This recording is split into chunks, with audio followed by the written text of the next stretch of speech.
Good evening, ladies and gentlemen, and welcome inside beautiful Labatt Memorial Park for this evening's contest as the Guelph Royals come to town for a midweek affair with the London Majors. You get a look at the beautiful City of London skyline on this terrific Tuesday night for a ball game as we welcome you inside the Game Day London broadcast booth. My name is Dylan Baker. Noah Smith is to my left. Noah, the Majors come in today looking for a big bounce-back win after 3 straight losses on the weekend. Yeah, Dylan, the Majors faltering a little bit as of late, but now is a perfect time to turn it around. The Intercounty Baseball League, of course, sees all 8 teams make the postseason, Dylan. And what you're looking at here, more than anything, you can look at the matchups. London's pretty much safely in 7th spot. There's still obviously mathematically chances they could move up. But right now, if you're London, you want one thing, and that's to play good baseball heading down the stretch and into the postseason, which set to begin in about 2 weeks' time. It's not about how you start, it's about how you finish. And the Majors are going to be looking for a solid run here down the stretch, and that begins tonight against the Guelph Royals. Only 5 games remaining this season for the Majors, including tonight, and including the game that was rained out yesterday, because these 2 teams were supposed to play a home-and-home this week, a Tuesday in Guelph yesterday, and back here in London tonight. But that obviously did not end up happening due to the inclement weather, but the Majors are going to be looking to find the win column against the Guelph Royals ball club that they've played pretty well against at home, but have struggled on the road. Yeah, and that's kind of a thing you're going to see with the London Majors. They have played a lot better baseball statistically here within the confines of Labatt Memorial Park. It's on the road where they've struggled. Now, that doesn't bode good news for the Majors, who in 7th and maybe even 6th place. No matter what, they're not getting home field advantage in the playoffs, and they're going to have to go into some tough ballparks to win games to get through round 1 and whatever is beyond that in the IBL playoffs for the Majors this year. They've got their eyes set on, as I said, playing some good baseball down the stretch. And let's see if we can play, put on a little shock in round 1, right? See if we can play the surprise hero and maybe win round 1. And beyond that, who knows for the Majors, but they're looking one game at a time here, 1 week at a time as the playoffs, they near. They're around the corner now. Anything is possible in the postseason. The Majors are going to be looking for some postseason magic. For the Guelph Royals, last time they were here in London, it was late game magic as Josh Garton hit a towering home run to give them the lead. It was a real back-and-forth contest. Yeah, it certainly was. It was one of those games where it was a roller coaster on the field in terms of score, and I think we might expect that again tonight, although maybe a little bit more of a low-scoring contest. And we'll get to that when we talk about the starting pitchers for these 2 clubs. We could very well see a pitcher's duel. Now, I'm not expecting either of these guys to go out there and throw 9 innings tonight, but the 2 guys that are starting, Dylan, expect to give their teams 5, 6, and maybe more strong innings of start today. Well, if you like pitching, tonight is a matchup for you. Claudio Custodio gets the ball for the Guelph Royals. Owen Boone takes the hill for the London Majors as he gets introduced onto the field now. We'll give you numbers for both guys, the Royals starting lineup, and all the action after this quick break. I want to ride this pony, but I suffer from low E. Millions of people are suffering from low energy, commonly known as low E. Low E has hurt my performance in the bedroom. I haven't been able to make the bed in years. Now there's hope. Planet Fitness replaces low E with Big E, which keeps you energized and glowing all day. Simply join through the free PF app for only $15 a month. Planet Fitness is a proud partner of your London Majors.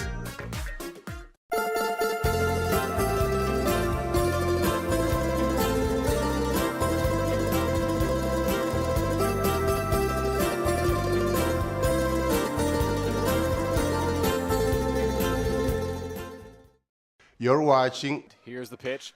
Joseph drills it to right center field. That ball's going back to the warning track, to the wall. Goodbye, baseball. Starling Joseph, a 2-run home run. London Majors Baseball on MajorsTV. Here we go. Believe me, you've never heard a talk show like this. I'm sleeping with Joe Carter. By the way, Joe did not touch the ball. Yeah. I have to say, your voice is fantastic. Meet Smitty. Listen, I'm the brains here. And Mitty. And I'm the good-looking funny one. This is the Smitty Mitty Show.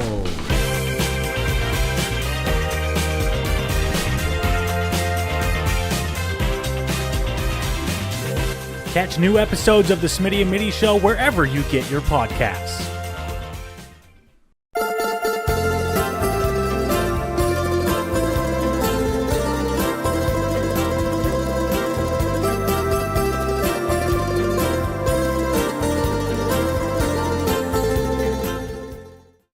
watching London Majors Baseball on Majors TV.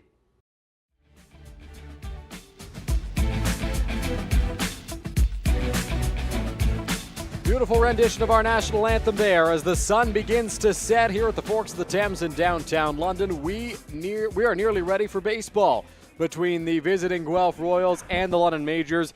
We teased the pitching matchup a little bit before the break. It is Owen Boone, it is Claudio Custodio, two of the best pitchers in the Intercounty Baseball League, as Boone takes the hill, Noah, for his 11th start of the season.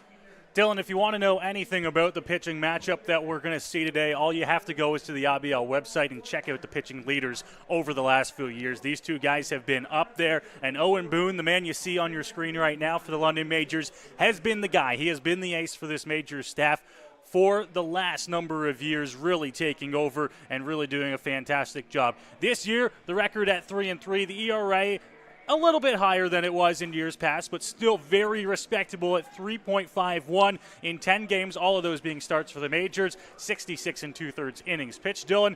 And there's the big number, 98 strikeouts on the season for Owen Boone. Those 98 strikeouts lead the Intercounty Baseball League in that column. Owen Boone sits 15 strikeouts ahead of Frank Garces of the Barrie Baycats. He seems to be well in line to lead the IBL in that category this season, barring anything unforeseen, a huge start from Garces or one of the other guys behind him in their final outings of the season. But one of the things that I love to highlight with Owen Boone is his command, Noah, because you look at the 98 strikeouts, very impressive, 12 walks to go along with it. Yeah, he doesn't walk a whole lot of batters, and the reason why is he gets ahead of a whole lot of them, right? He's the guy who's throwing first pitch strike, then he comes back with strike two, and although he may fall back to 2-2, he's very quick after that to put away guys, and that's what makes Owen Boone so efficient on the mound, so consistent on the mound, and ultimately what has led to those numbers that we just described for you. So Ashton Patterson makes his return to the Guelph Royals lineup. He will stroll into the batter's box here to lead things off. He'll be followed by Connor Morrow and Josh Garton. Justin Interesano's in the cleanup spot. J.D. Williams batting 5th. Ethan Hammond batting 6th. Brennan Keys batting 7th. Mike Cicchetto batting 8th. And Kyle Cush rounds out the lineup for the Guelph Royals here today. A beautiful Wednesday night at the ballpark here in downtown London as Boone goes into the windup and delivers the first pitch in there for a strike to Ashton Patterson, as called by home plate umpire Justin Snively. Over at first base, it is James Deacon, and at third base, Bob Blake, a familiar crew here at Labatt Park as Boone goes into the windup. Here's the 0-1 in there for strike two. And quickly, 2 strikes for Owen Boone. We talked about how he works quick, loves to throw strikes, and no surprise the start he's off to here tonight, 0-2 quickly. No balls, 2 strikes. Boone works into the windup and delivers. Swing and a miss, strike 3. Owen Boone makes quick work of Ashton Patterson, gets ahead with the fastball and finishes him off with the off-speed. Well, strikeout number 99 on the season. Didn't waste any time here tonight to rack that one up. 3 straight pitches, starts with the fastball for the attack, and then it's the off-speed pitch to put him away. And there is quickly 1 gone here to begin the ball game. So Connor Morrow steps into the batter's box now for the Guelph Royals.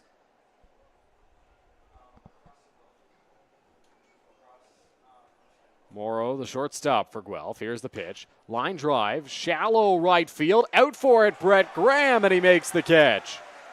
Flared off the bat of Morrow, and Graham able to track that one down for the second out. Well, and that one was able to catch just enough air that Brett Graham was able to get out there on the outfield grass and make the catch. Those ones are the ones you hate to see fall early on in a ball game, Dylan. Owen Boone got off to a good start with a 3-pitch strikeout. Able to pick up the out there, and quickly here he's got 2 gone to begin the top of the first.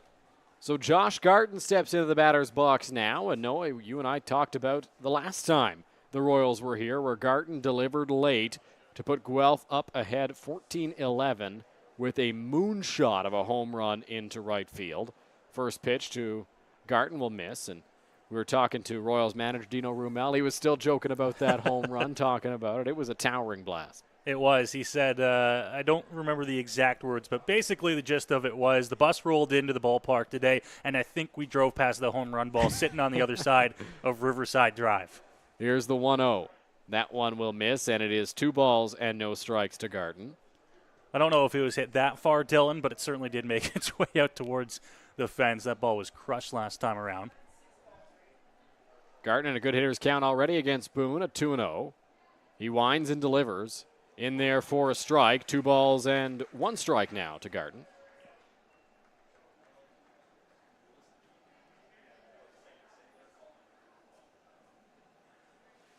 Boone shakes once, then gets the sign he wants from Brad Verhoeven behind the plate. Here's the 2-1. Swing and a miss. 2-2. Big hack there from Garton. Yeah, that hack had him off balance after the swing. Yeah, Brad Verhoeven behind the plate for the Majors today. No Eduardo De Olio in the lineup. And this will be a little bit of a different look for Owen Boone, who's on the hill as well. 2-2 home. Garton on the ground, chopped to first base. Kane McGee bobbles it. It's a fair ball. Trying to get back to the base in time, and Garton beat it out. It was a close play. Kane McGee can't believe it, but first base umpire James Deacon making the call that Garton beat that one out. Well, that's a bang-bang play at first base still, and I know obviously there's going to be some frustration there, but it's as simple as this. That's a play that has to be made regardless. A simple ground ball rode over a little bit to the left for Kane McGee, but he's got to make that play. Frustrated, obviously, with the call, but should be frustrated a little bit that he was unable to pick it up in the glove. Yeah, definitely a ball that you'd like to have if you're Kane McGee over at first base, that you need to have if you're Kane McGee over at first. It was very close there between him and Garton. Looked to be nearly a tie based on our feed here. I just went back and rewatched it. Yeah, it was bang-bang at first base, first base. Garton a good lead. First pitch to Justin Interessano is in the dirt for ball 1. Interessano, veteran first baseman. He's the designated hitter today for the Guelph Royals. Still swing it well. He's batting .237 this season for Guelph. 22 games for the IBL veteran. Off the plate outside, it is 2-0.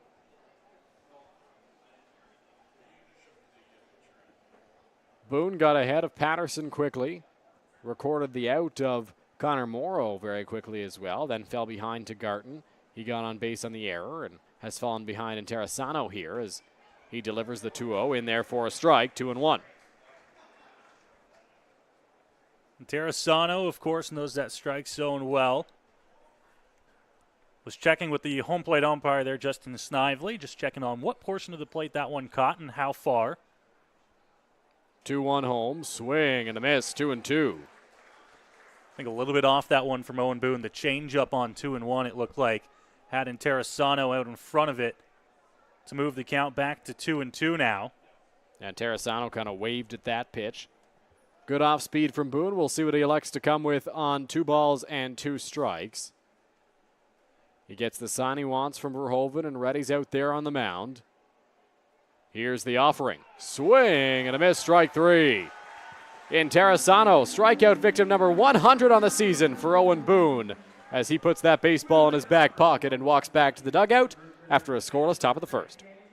Well, on a fantastic top of the first inning there for Owen Boone, makes his way off the mound with strikeout number 100 on the season, and he does so helping the Majors through a very quick top of the first inning, which is going to go a long way in the ball game if he can keep that up today. And the London Majors will head to the bats now in the bottom of the first inning. They'll have a tough right-hand arm to go up themselves with here in the bottom of the first. Yeah, Owen Boone will need to be doing a lot of good work to keep the Majors in this ball game, because on the other side it is Claudio Custodio taking the hill for the Guelph Royals. Noah, he's spent 3 seasons. This is his 3rd season in the IBL, and all of them have been supremely impressive. Yeah, they have. In Custodio, a guy that he is consistent on the hill. You know what you're going to get almost night in and night out. This season for the Guelph Royals, joined the club a little bit late, Dylan. Just 3 games and 3 starts for him here. But, oh, boy, has he been good in his return to the Royals uniform and the Royals Ball Club this summer. 1.28 earned run average in those 3 starts. 21 innings pitched, so he's averaging 7 innings per start and 35 strikeouts for the right-hander, the native of Dominican Republic, looking to try and shut down the London Majors offense here on a Wednesday night at Labatt Park. In 21 innings pitched this season for Claudio Custodio, he has 35 strikeouts and just 5 walks. So a guy who knows the importance of command, just like Majors starter Owen Boone. Custodio also a weapon with the bat. He can play some second base, though not in the lineup as a pitcher and a hitter today. only in as a starting pitcher. As we get a look at the lineup he's going to face, led off by Drew Lawrence, who is in center field. Tommy Reyes-Cruz bats second. He's in the on-deck circle right now at shortstop. Starling Joseph batting third in right field. Cleveland Brownlee, the designated hitter, batting cleanup. Kane McGee's at first base batting fifth. Jordan Schulafan bats sixth in left field. Dan Battelle batting seventh at third base. Brett Graham batting eighth at second. And Brad Verhoeven behind the plate batting ninth. Majors offense has been pretty solid over the last little stretch. They'll look to continue that here against Custodio tonight. Yeah, and it's going to be a key to the game for the Majors today. Will be starting early and getting on the offense as quickly as they can. Don't let Custodio get settled in on the mound. You don't want to be getting into a position where you're in inning 5, 6, and beyond, and you still have not managed to get on the board yet. First pitch is in there for a strike to Drew Lawrence. It is 0-1. Lawrence in his second IBL season.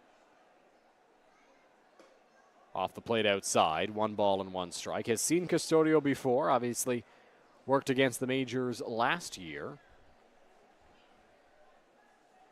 Into the windup, here's the 1-1 home. Fouled straight back to the screen, it's 1-2. Lawrence looking to try and find a way to get on base to begin the ball game. Worth noting for Drew as well, a lot of our fans know multi-sport athlete, plays with the London Beefeaters. When football season rolls around, and I bring that up because football season has rolled around. Breaking ball, Lawrence hits this one, got a piece of the lip. It's bobbled by Garton at second base, and Drew Lawrence is going to reach.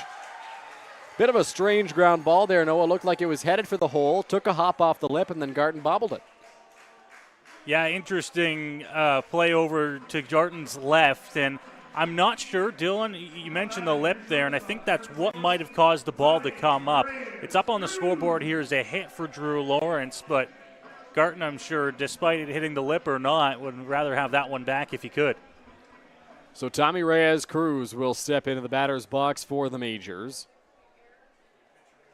Reyes-Cruz has Lawrence at first. Here's the pitch. Lawrence running on the first offering. Reyes-Cruz skies that one to center field. Coming in on it is J.D. Williams. Going out, Josh Garton, and he drops this one. That ball falls in center field. Lawrence went halfway. He's able to make his way to second base. And now the Majors have runners at first and second with nobody out. That's a tough play for the second baseman ranging over, and Josh Garton had to go a long way to eventually have that ball, what looked like at least, pop off the inside, off the palm of his glove, and fall to the outfield grass. I think they might have been battling the sun a little bit there. It has now gone down behind the grandstand to a point where there's no shadows showing out in center field, Dylan, but that doesn't mean that that sun is still causing issues out there. You know, we've both played on this diamond before.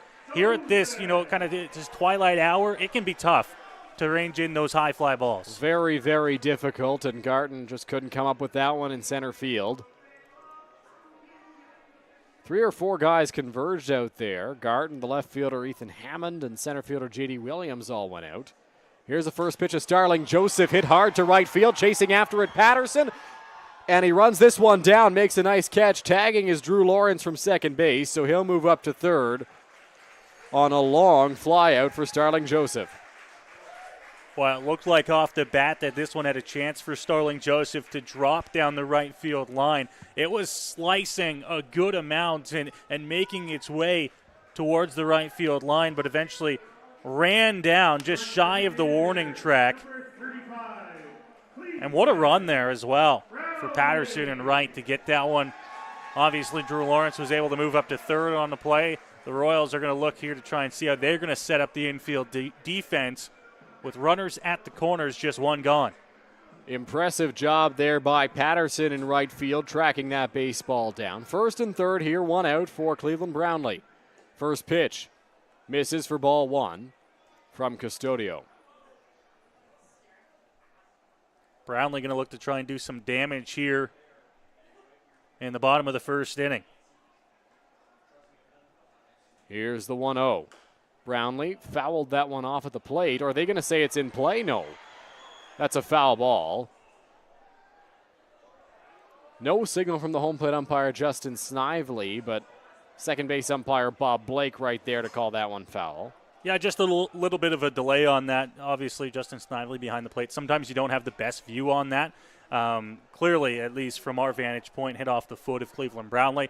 Bob Blake, the third base umpire who's situated out behind the pitcher's mound right now on the third base side of the infield, picked him up, ruled that one a foul ball, and the count will go to 1-1 here on Cleveland. 1 ball, 1 strike. Brownlee readies in the batter's box. He's got Lawrence over at third. Reyes Cruz, a very small lead at first base. Fastball from Custodio, fouled straight back, and it's 1-2. Cleve knew what pitch he was looking for, was unable to put it in play. Now the count moving to 1-2 on him.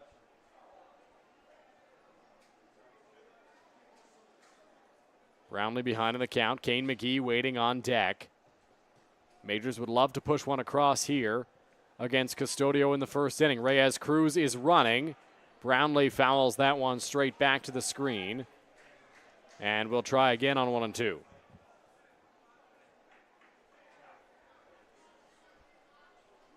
Interesting to see the Majors putting the runner in motion. Reyes Cruz at first base.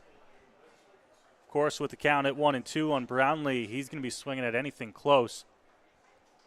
Can help you, but can also put you in the danger of a double play here, which would get the Royals out of the inning.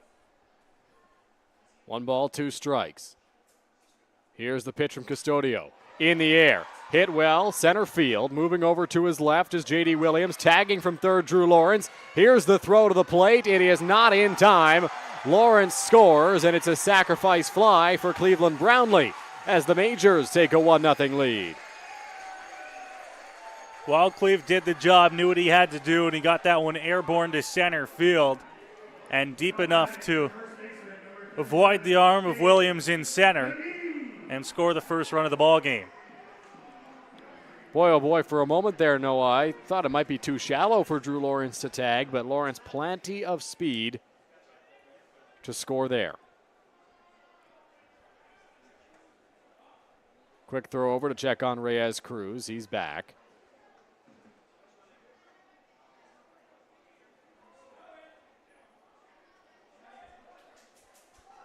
Kane McGee into the batter's box. Here's the first pitch. Cut on and missed. 0-1.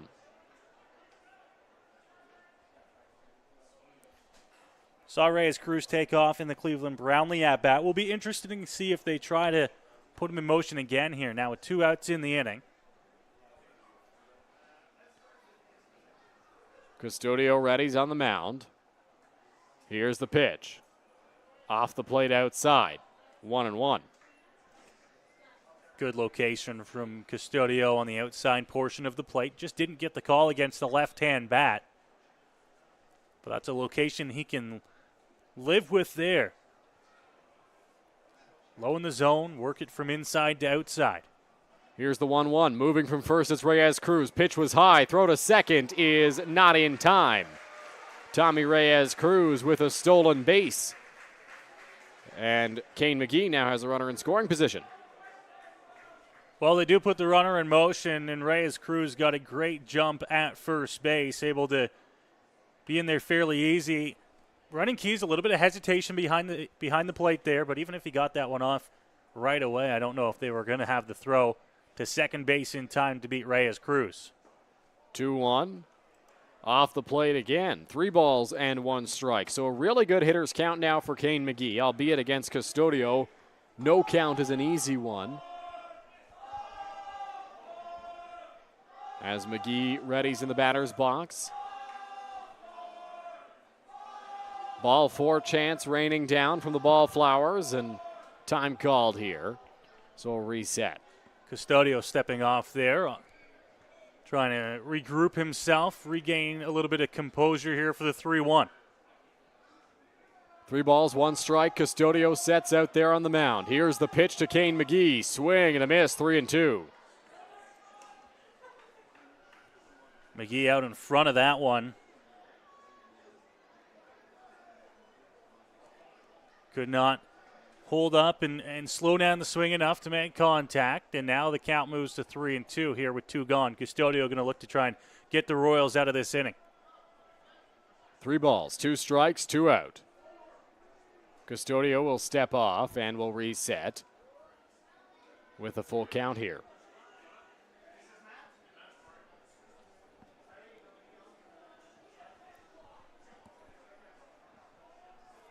Three-two pitch on its way. McGee swings through that one for strike three. Custodio allows the one run to score, but is able to strand the second at second base with a strikeout of Kane McGee there. It's 1-0 Majors after one complete here at Labatt Park.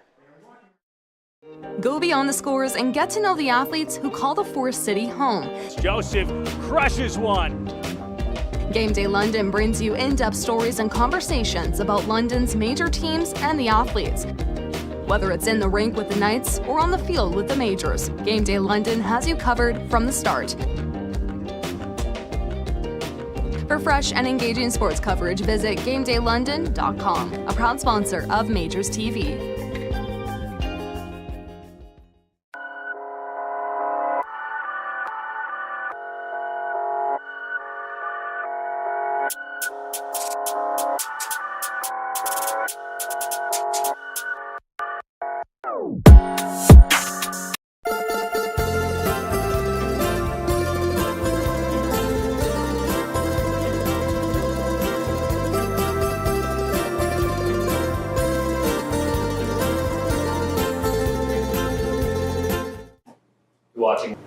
You're watching London Majors Baseball. London Majors Baseball. London Majors Baseball on Majors TV.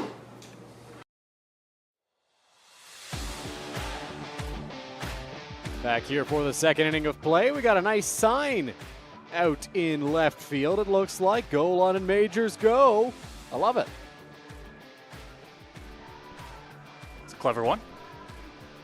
It's bright. It's a classic is what it is. It's a classic sign. You can't go wrong with the Go Majors Go. No, you can't. And that one will catch some players' eyes as well. It's nice and bright. Neon green there. I was going to say, keep that one away from behind home plate and you're golden. Well, speaking of neon green behind home plate, I'm noticing now, and I didn't notice it until we pointed out the sign, but there's somebody in a neon green coat down there. It's one way to stand out. You go to the ballpark and you're telling people to just watch for me, this is where I'll be. You can't miss it. Reminds me of Marlins man back when he was at all those ball games in the bright orange Marlins jersey and visor. Here's the first pitch to J.D. Williams. Cut on and missed there, 0-1.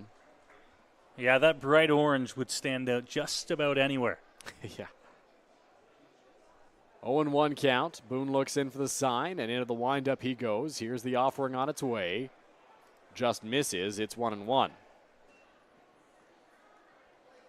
Boone got through the top of the first inning in fairly quick fashion. One base runner reached on what was ruled an error. Here's the 1-1 home. Breaking ball off the plate, and it is 2-1. Of note, both of the Majors base runners in that bottom of the first inning were ruled to have reached on hits. Here's the 2-1 home. That one misses. 3 balls and 1 strike is the count. For those scoring at home, obviously the difference between the two was the extra effort needed on the part of Josh Garton. Yeah, second one ranging all the way out into what was shallow left center field. Long runs on both, as that one will miss for ball 4. So it's a rare walk issued by Owen Boone here to J.D. Williams, and the Royals have a leadoff base runner. Yeah, it'll be interesting to see how Owen Boone responds because as we talked about in the pregame show, Dylan, the walk number for him this season extremely low in comparison to his innings pitched and strikeout totals. That's because anytime he does walk a guy, he's very quick to bounce back.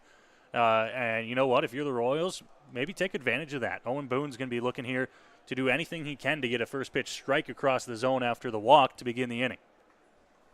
So Ethan Hammond steps into the batter's box, but before he can do anything, a quick throw over to check on Williams. Back with the dive.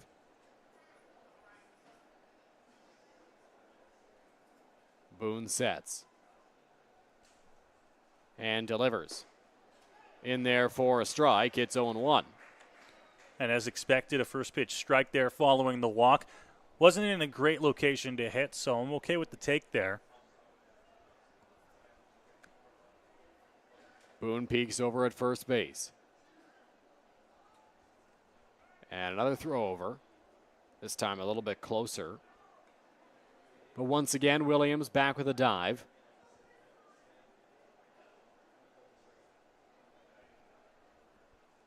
Not a bad idea for the look over there from Boone. It's a fairly decent-sized lead. That pitch misses, 1 ball and 1 strike. Looked like he had a bit of a slide step going there. Yeah, Williams at first base actually trying to signal to the umpires, was that a balk? I think he thought so. Boone sets as Williams extends a little bit, twitching over at first base. Here's the pitch, not running, in the dirt for Hoven to block. And it's 2-1.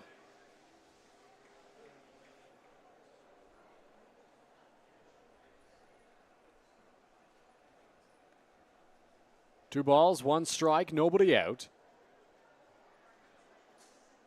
Ethan Hammond taking his first swings of the night. Boone sets, long hold there, and delivers a fastball high. 3 balls and 1 strike after a leadoff walk. Boone now 1 ball away from walking a second consecutive batter. And a little bit of extra time between this 4th and 5th pitch of the at-bat, as Boone will look to try and find the strike zone and avoid a walk. Cut on and missed there by Hammond, so the count will run full now at 3-2. And Owen Boone's got good stuff on the hill. He can kind of get away with it, if you will, by coming right at batters. Doesn't have to work around guys. On 3-2, I expect another good pitch here from Owen Boone. Quick throw over, and they nearly got Williams. He's back safely, but it looked like he may have been off on that pitch. Yeah, on 3-2, nobody out here. Royals trying to get something going to begin the 2nd inning. As mentioned, his lead kind of just shy of the cut of the grass, but still fairly aggressive. He's running. That one will miss, and it's ball 4, so no throw. It's back-to-back walks for the Guelph Royals. They've got runners at 1st and 2nd with nobody out. And back-to-back walks for Owen Boone to begin the inning. Not like we've seen this season from the Majors' right-hand starter, and this will garner a visit to the mound from Brent Wales. Yeah, Majors pitching coach Brent Wales heads out to the rubber to try to talk things over with Owen Boone here. Brent trying to calm Boone down, get him settled back in.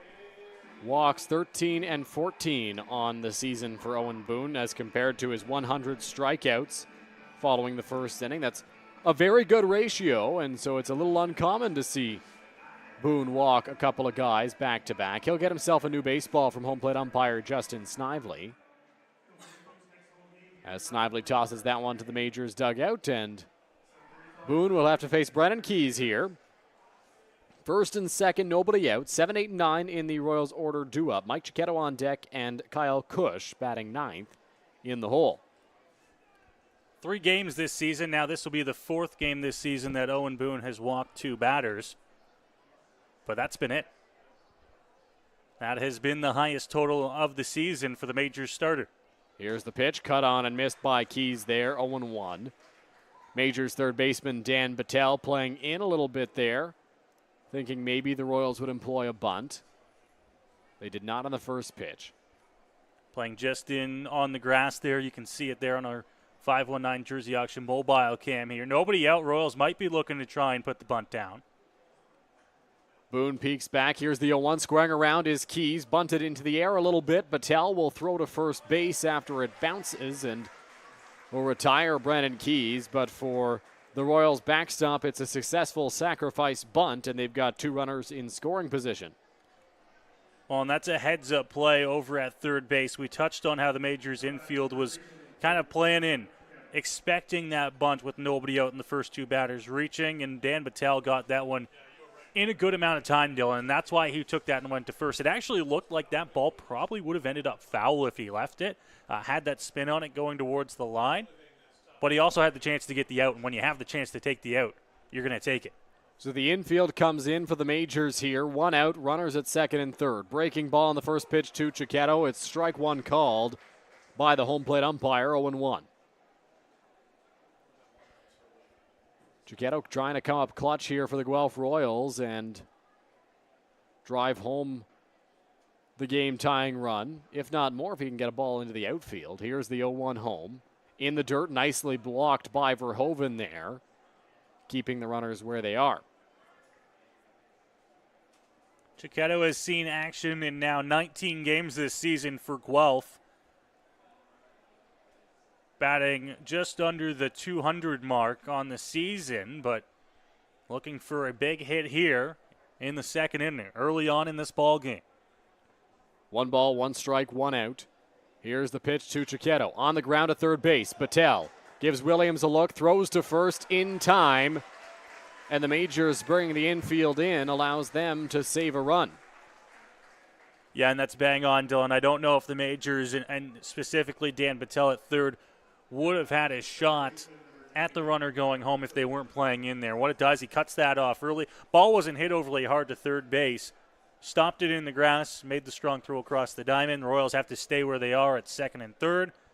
And now Owen Boone and out away from working through what was a little bit of a jam here in the top half of the second inning. So Boone will face Kyle Cush, 2 out and 2 runners on. 1 at second, 1 at third.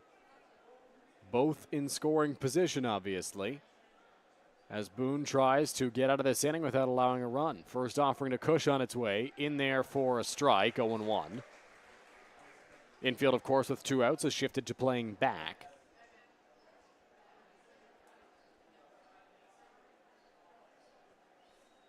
Into the windup goes Boone. Here comes the 0-1 home. Swing and a miss. Good action on that pitch.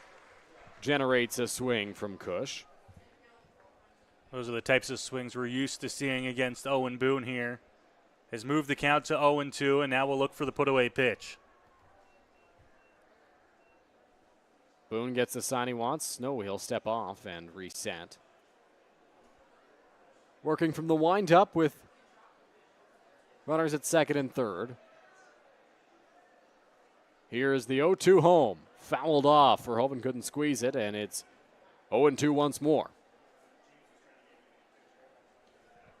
Still looking for that put-away pitch. He's got himself up 0-2. A good cut there to stay alive in the at-bat.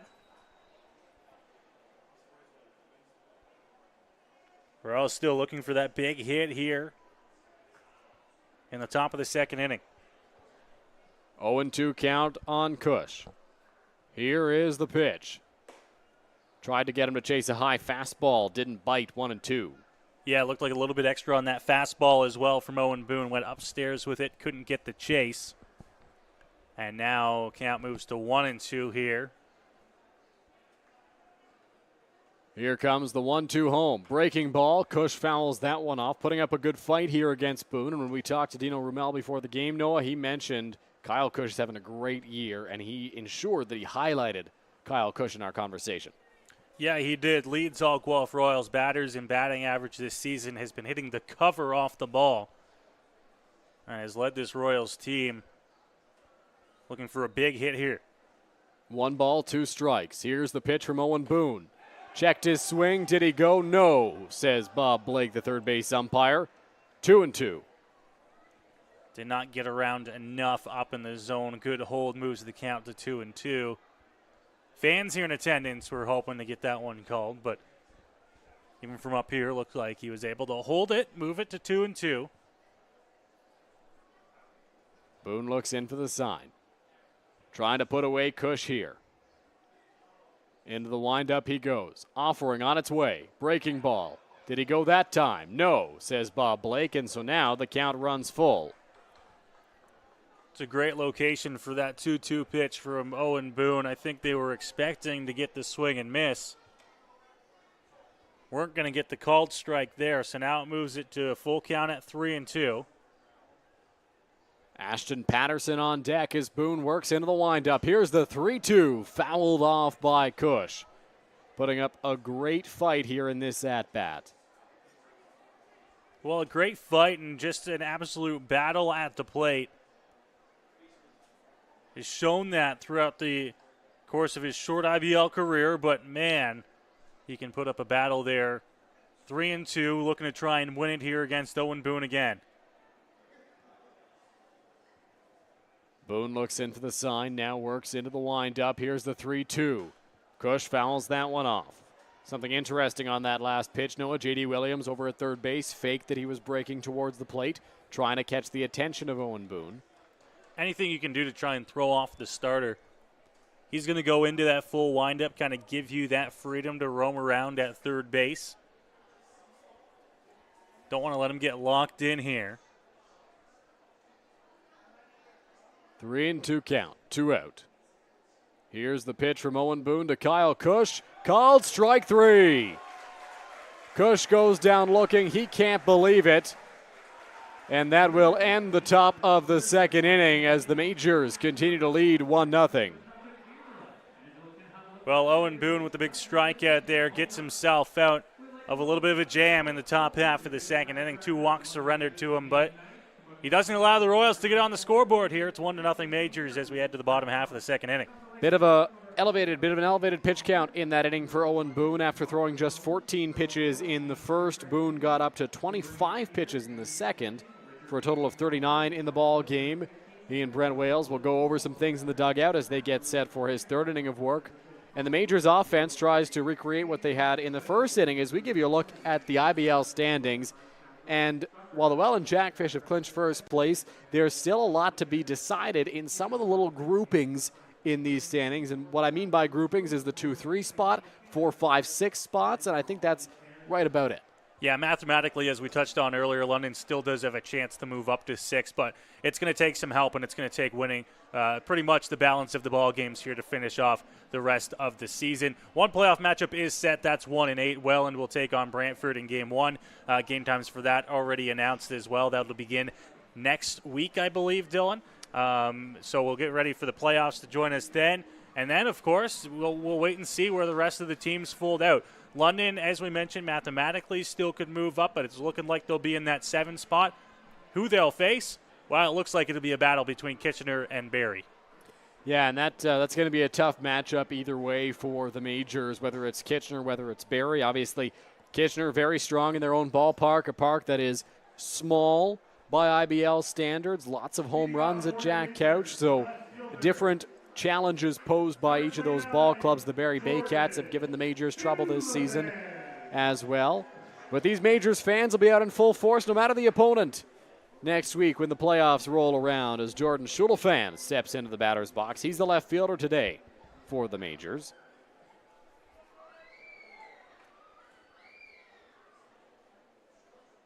Claudio Custodio takes the hill for his second inning of work through 17 pitches in the first. Offering on its way to Schulafan in there for a strike. No matter who the Majors face in round 1, Dylan, sounds like that series will get underway likely Thursday of next week. That one misses 1-1, and you'd expect that. I mean, both the Panthers and Baycats play some of their home games on Thursdays, so that seems like a pretty logical night. And then you'd assume back here on Friday, but we'll see what happens when the schedule's officially announced. 1-1 on its way, breaking ball off the plate outside. It's 2-1. I know the Welland and Brantford series goes Thursday, Friday, Saturday, Sunday, the first 4 games of that series. So jamming it in there on the first weekend of the playoffs. 2-1, Schulafan fouls that one off, and it's 2-2. But that kind of makes sense. I mean, the Jackfish play their home games Thursdays and Saturdays. The Red Sox play them Fridays and Sundays. So you want to get your typical home dates in there as much as you can to try to give that continuity for your fans, and that's what Brantford and Welland are going for. As the pitch to Schulafan hit on the ground towards shortstop. Fielded over there by Connor Morrow. Throw to first is in time to get the Majors left fielder with a first out. Quick first out there for Custodio here in the bottom of the second inning as Schulafan rolls over one to shortstop. And that'll bring up Dan Battelle. Saw him taking batting practice today. Swings looking like they were coming around for the young gentleman. Had a really good round of batting practice. As we were standing down at field level taking it in. Here's the first pitch. Check swing. Did he go? No. Steve Cochran, third base coach for the Majors, of course, former IBL umpire, gave the didn't go motion on that one as well. 1-0. Misses. 2-0 to Battelle. Majors manager Rup Chanardad made sure to point out how good Battelle's round was. earlier today in batting practice, trying to get that to carry over against a very tough pitcher in Claudio Custodio. Custodio works into the windup. Here's the 2-0 home. Battelle fouls that one off. It's 2 balls and 1 strike. Right back with the fastball there on 2-0 for Custodio. Both Custodio and Keys thought that they had the previous pitch. Did not get the call from the home plate umpire. But now they'll work right back to it and working at a good pace early as well. 2-1. That one finds the zone. It is 2 balls and 2 strikes after Battelle got ahead 2-0. Custodio has worked his way back in the count at 2-2. Working quickly into the windup he goes. Offering on its way to Battelle. Swing and a miss. Strike 3. Great job by Claudio Custodio clawing his way back in that at-bat to get the strikeout of Dan Battelle as there's 2 gone. 2 gone after the punch out there. Battled back after falling behind 2-0 and took care of Dan Battelle. Now it'll be Brett Graham for the Majors to bat here with 2 outs in the inning.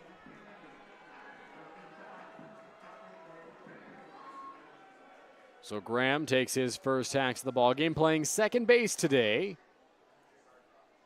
On the ground, towards the middle, Garton ranging over to his backhand. Nice stop, can't get the throw off.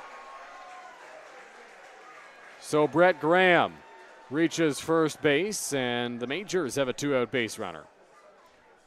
Well, another chance for Garton on a ground ball there. He had to go a long way to get this one up the middle. And if he was able to get the throw off in time, well, I don't know if he was going to have a chance to get Graham coming down the line. Yeah, it was going to be a really close play. It's been ruled a hit for Brett Graham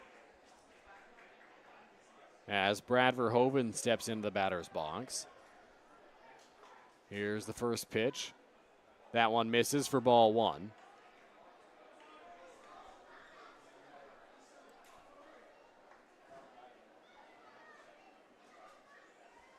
Verhoeven appearing in his 20th game of the season for London. He's batting .222 so far this season. On the move from first is Graham. Pitches high. Throw to second is not in time. Did Graham's hand come off the bag? No, says the umpire. Connor Morrow and Josh Garton can't believe it as Graham swipes second. Royals getting frustrated here in the early going with some of the calls on the infield there. Interesting to see the Majors putting the runner in motion here. And they'll pick up the stolen base. Not sure how many stolen bases Brett Graham has this season, but the Majors thought it would be wise to have him run, and he beat that one out. 2-0 to Brad Verhoeven is in there for a strike, and it's 2-1. First stolen base of the season for Brett Graham. Majors don't actually register a lot of stolen bases. They employ the hit and run a lot. Yeah. So anytime a guy's running, it's usually a hit coming the other way. On the ground towards third base. This is going to be a tough play, but nicely executed by Kyle Cush, the third baseman. A bare hand and strong throw to first to get Brad Verhoeven to retire the side in the bottom of the second. We had to break here with the Majors leading 1-0. I want to ride this pony, but I suffer from low E. Millions of people are suffering from low energy, commonly known as low E. Low E has hurt my performance in the bedroom. I haven't been able to make the bed in years. Now there's hope. Planet Fitness replaces low E with Big E, which keeps you energized and glowing all day. Simply join through the free PF app for only $15 a month. Planet Fitness is a proud partner of your London Majors.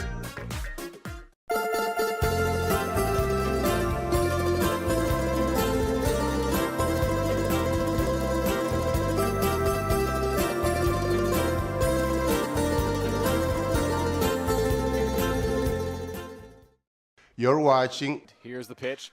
Joseph drills it to right center field. That ball's going back to the warning track, to the wall. Goodbye, baseball. Starling Joseph, a 2-run home run. London Majors Baseball on MajorsTV. How do people feel about getting a Planet Fitness membership for $15 a month? How do they like working out in a clean and spacious gym that's filled with equipment for every workout? And how about free fitness training in the judgment-free zone that leaves them feeling energized all day long? Get started at Planet Fitness today through the free PF app online or in club and start getting that big fitness energy for $15 a month. Planet Fitness is a proud partner of your London Majors.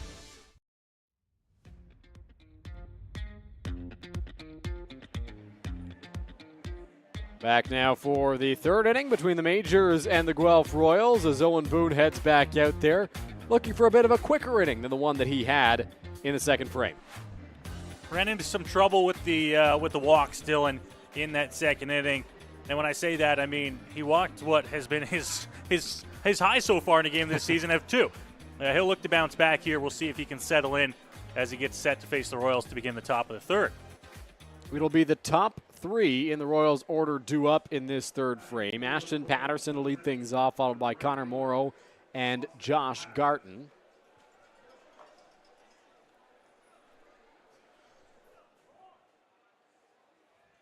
Patterson, Dino Rumel was saying before the ball game, very excited to have him back in the lineup. He's missed some time with, I believe he said a wrist injury, hand injury earlier in the year, but he's back now.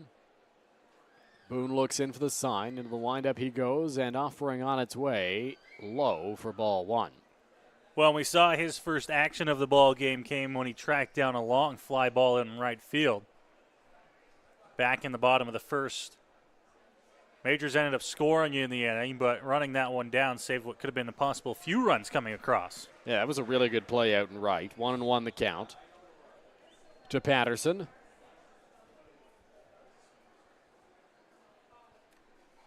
Boone into the windup. Here comes the 2-0. That one will miss. 3 balls and no strikes. Correction, 2-1. Scoreboard had me fooled there. Had it right on my scoring here, but 2-1 count. Here's the pitch on the ground towards second base. Brett Graham moves over and throws to Kane McGee at first for the first out at the top of the third inning. The strikeouts is obviously a big tell for Owen Boone when he's on his stuff, but so is the rollover ground balls, just the easy ones pulled by the batters at the plate, and that was another one there to begin the top of the third inning. This will be a big inning for Owen to see if he can, kind of regroup himself after the 2 walks. Obviously no damage came across for the Royals. They couldn't find the big hit after the first 2 walks, the bunt to move him over. We'll see how Owen Boone responds, though, in terms of the strike throwing here as he throws another one to begin this at-bat. First pitch in there against Connor Morrow. Boone into the windup. Here is the 0-1 breaking ball. That one misses high. 1 ball and 1 strike. Boone, a little bit of frustration out there on the mound with that last pitch. Looked like a breaking ball that never quite broke.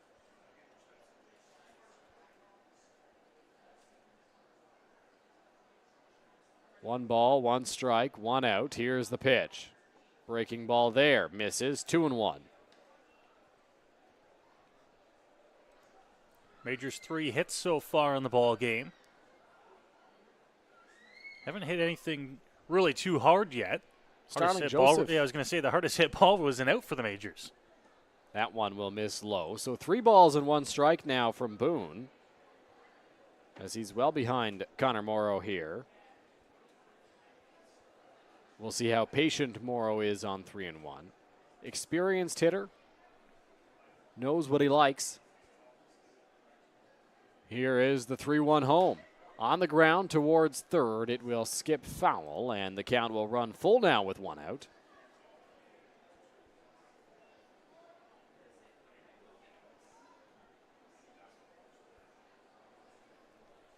Boone takes the hill after getting his new baseball and looks in for the signs from Brad Verhoeven, trying to put away Connor Morrow here. The 3-2 on its way. On the ground, foul. We'll try again. Full counts and deep counts. We've seen a few of those from Owen Boone so far tonight, which, Dylan, we touched on back in the second inning. The pitch count for Owen elevated not where he would like to be, at this point in the ball game, but still being effective on the hill, which is the end goal. 3-2 count. Boone up to 49 pitches through 2 1/3. That one cut on and missed for strike 3. Connor Morrow down on strikes, and there's 2 out.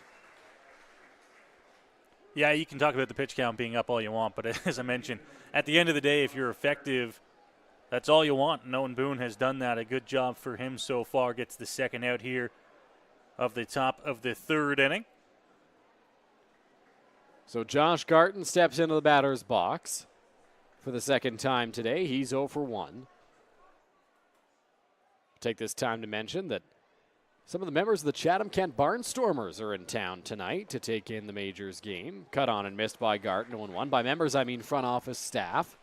And we'll have a chance to talk to a couple of them throughout the ball game. We will. They're taking in the sights and sounds of Labatt Park here on this Wednesday night. Of course, the Barnstormers set to begin play next spring. On the ground towards first, Kane McGee makes the play on this one, has to race Garton to the bag again, and this time he beats Garton to first to retire the side in the top of the third inning. So a much more efficient third there for Owen Boone and the Majors as we head to the bottom half. Majors still leading 1-0.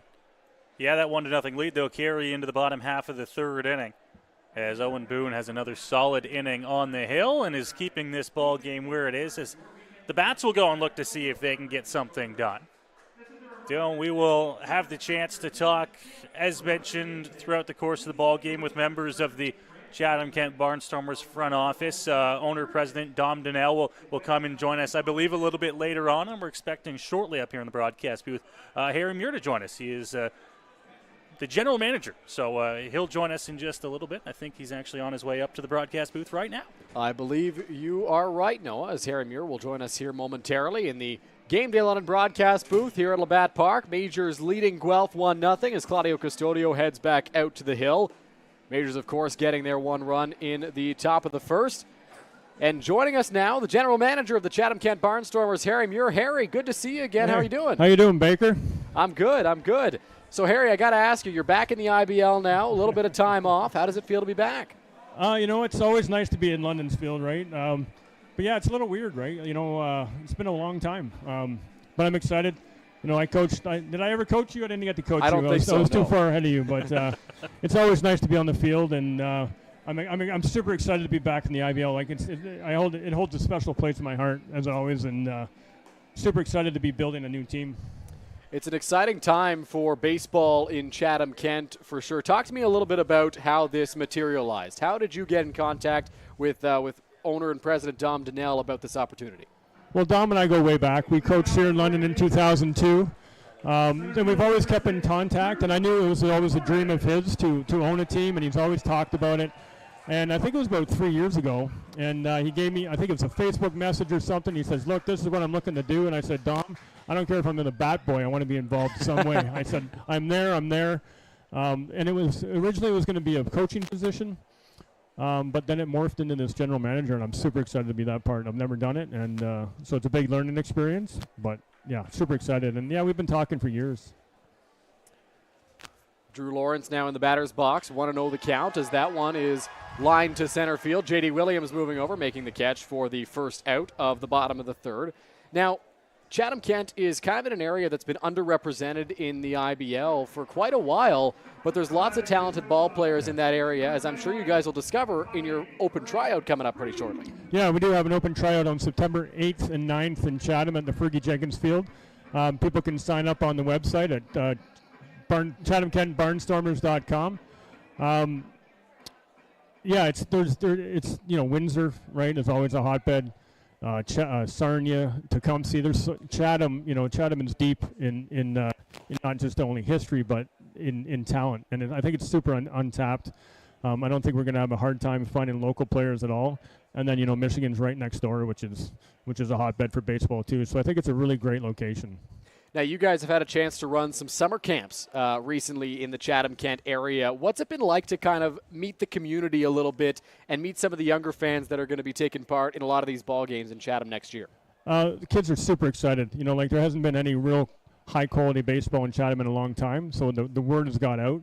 And that's kind of our name, the Barnstormers, and we're going around doing schools in little towns just like they did back in the day. And I know Don Menard's been helping Dom Donnell out, and they've had a real great response. I think they've been sold out every week. Next year we plan on doing 6 weeks of schools, so it's doing really well. Awesome. Well, that's fantastic to see the interest that you guys have there. Don Menard, of course, the former manager of the Kitchener Panthers in the IBL, so he's got some familiarity here recently with the league. What's the identity of this team going to look like just right now? What do you guys envision for the Barnstormers in their first year of action? Well, we're going to win.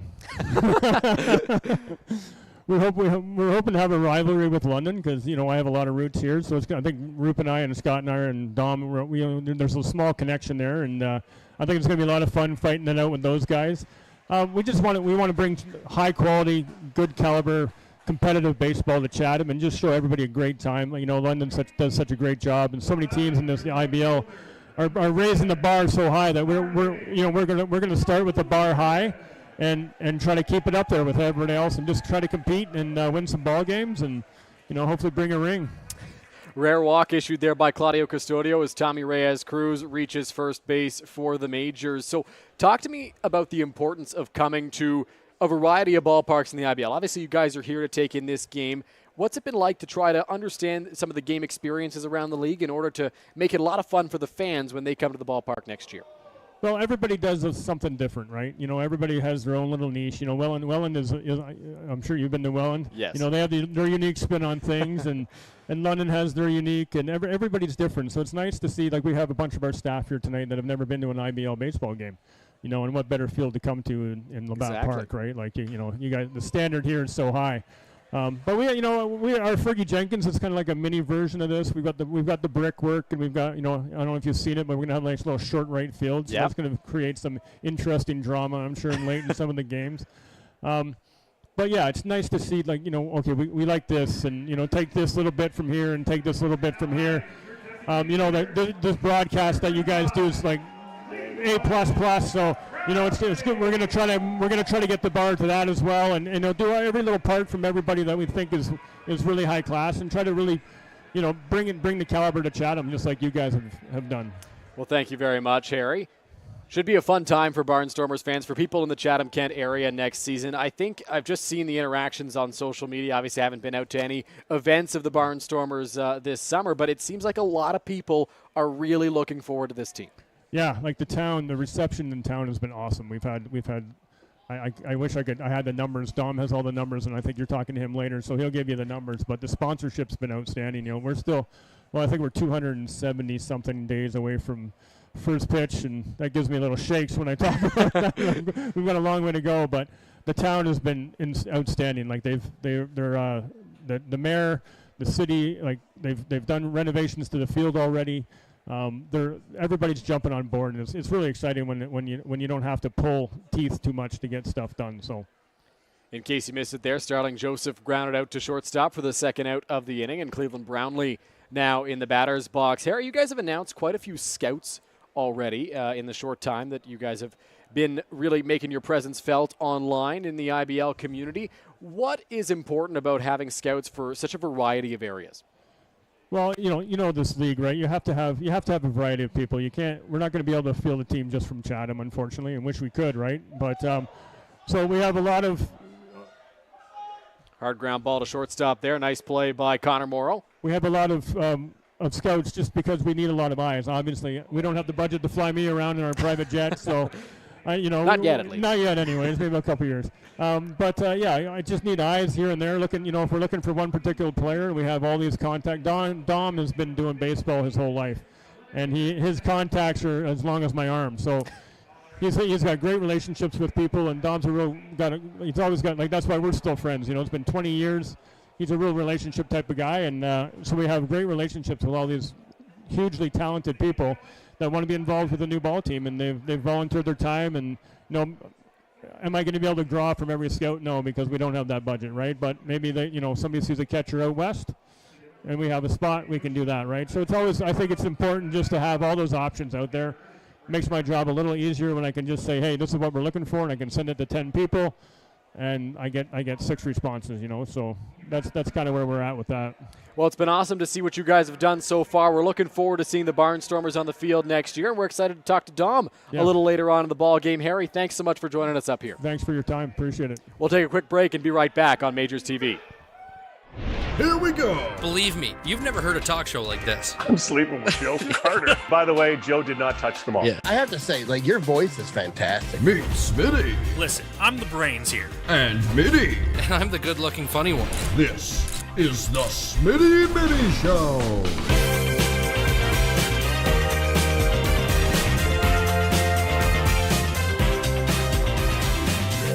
Catch new episodes of the Smitty and Mitty Show wherever you get your podcasts.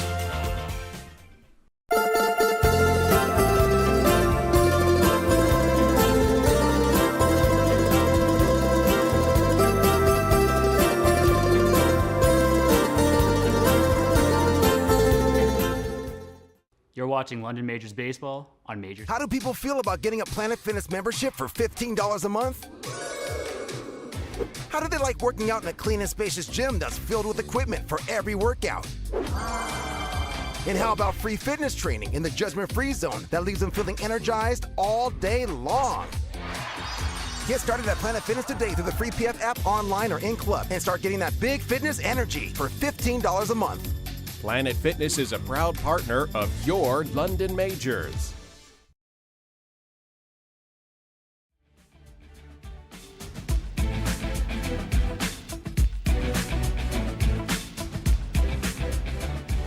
Back here inside Labatt Memorial Park as we welcome you back to the Intercounty Baseball League. The London Majors hosting the Guelph Royals here on this Wednesday night and holding out to an early 1-0 lead as we make our way to the top of the fourth inning. Owen Boone back out there for the Majors, looking awfully good so far, and we'll look to continue that on here as we move along in this ball game. 4 strikeouts for the Majors right-hander so far.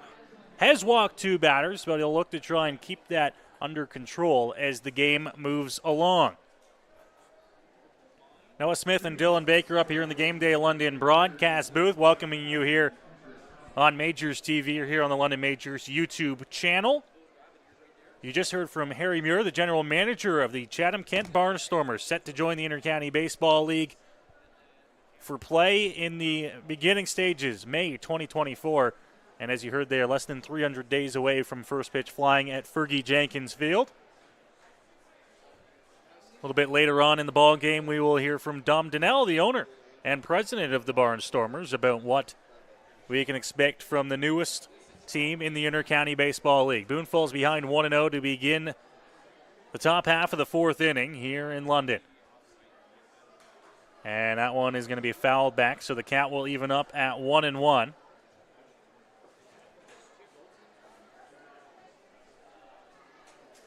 Royals here looking to get something going. Have not been able to find the hit column yet. They were able to get a couple runners on via the walk in the third inning.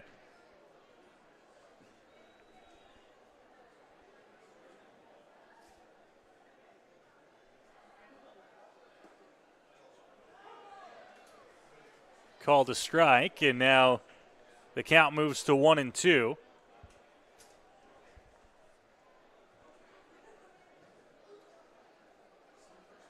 Boone looking to try and work through the fourth inning here. At the plate now, Justin Interessano. It'll be J.D. Williams and Ethan Hammond behind him. On the ground, first base, picked up McGee, and that one will be stepped on first for an easy out, number 1, to begin the top of the fourth inning. Majors got the lone run of the ball game back in the bottom of the first inning.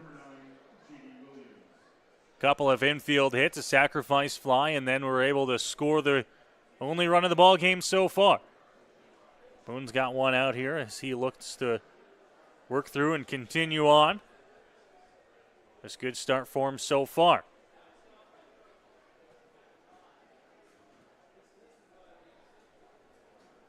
Boone ready as Verhoeven gives the sign behind the plate.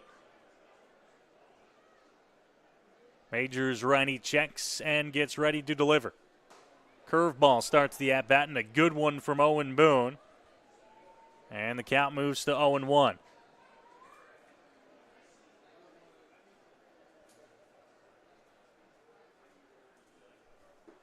Looking through as Boone misses the plate there. Count now even 1-1. One of the game in Intercounty Baseball League action today is the Brantford Red Sox are in Barrie taking on the Baycats. This one fouled off, and the ball will get out of play, moving the count to 1-2 here. Williams looking to get the Royals started with one gone here in the inning, but has fallen behind Boone, looking to try and find his way through a quick frame. 1-2 is the count.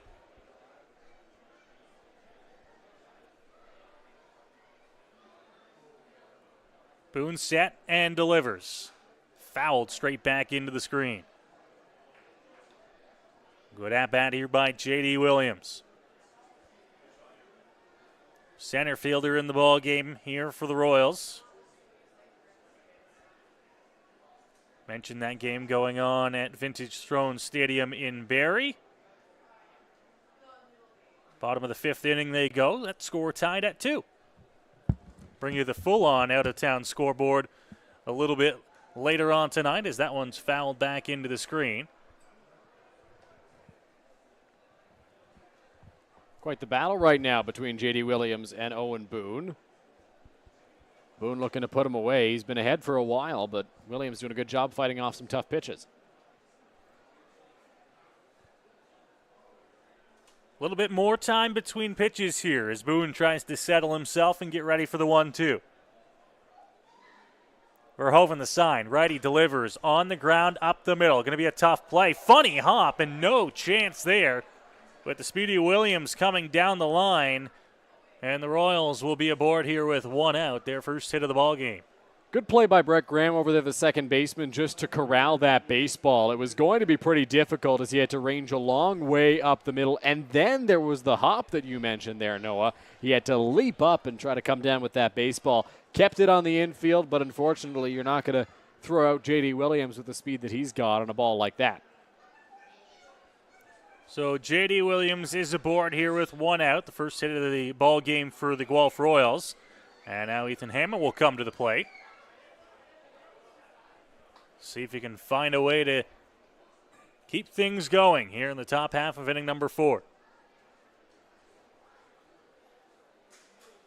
Boone ready, the delivery upstairs with the fastball, and he falls behind 1-0.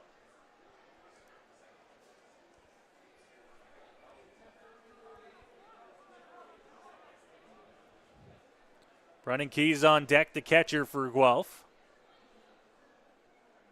Williams again will get the attention of Owen Boone, who throws over. He's back in safely.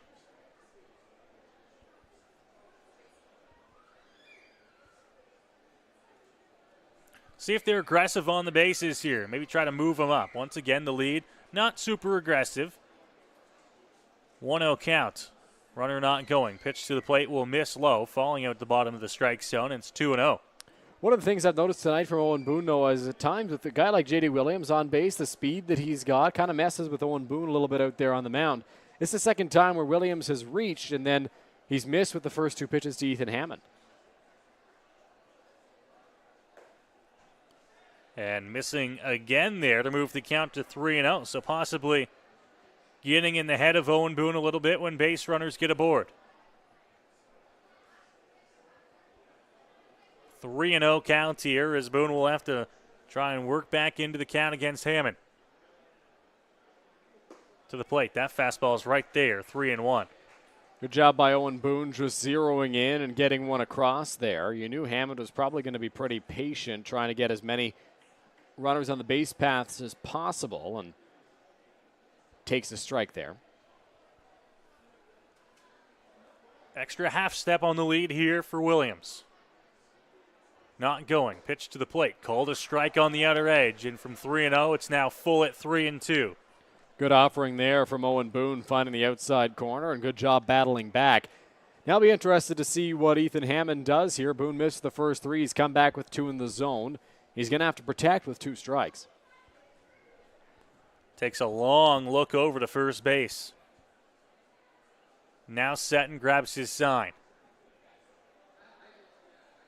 Extra pause here. 3-2. Runner doesn't go. This one hit on the ground. Over to third. Going to be a tough play, and nobody's going to have a shot.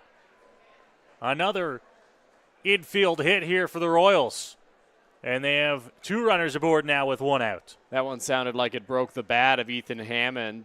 Ground ball towards The hole between the shortstop and third baseman, Dan Battelle, laid out, couldn't come up with it, and Tommy Reyes-Cruz ranged over, but he wasn't going to have a play on a ball that wasn't hit very hard. So now the Royals are in business. Owen Boone 1 pitch away, granted, from getting out of this inning if he can roll a double play ball, but Guelph in a pretty good spot with a runner in scoring position.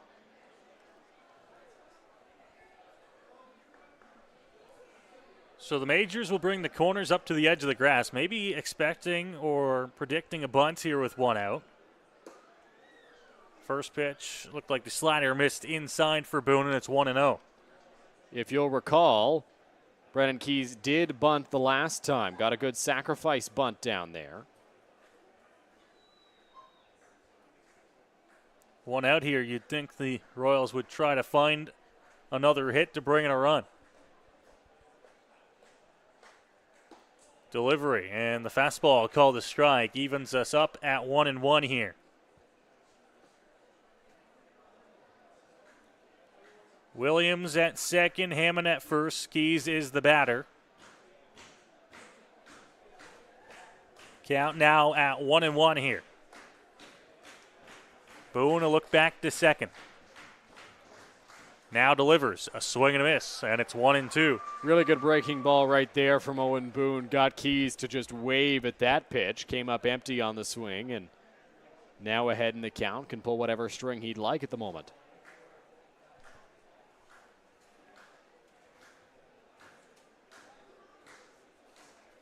Taking a little extra time here. Gets on the same page as Verhoeven behind the plate. 1-2. Ready, and the delivery. Called strike 3 on the outer edge. 2 gone. Good fastball there from Owen Boone. Executed his pitch to perfection, finding the outside corner for a called strike 3. Keys having a discussion with home plate umpire Justin Snively as he walked off there, but really good job by Owen Boone, finding his spot, finding a good place to get Keys looking, and recording a huge second out. Huge second out indeed here. Royals still first and second, now 2 gone in the inning.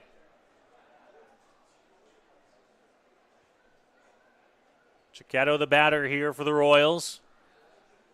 Boone with the delivery, and it'll just miss off the outside edge.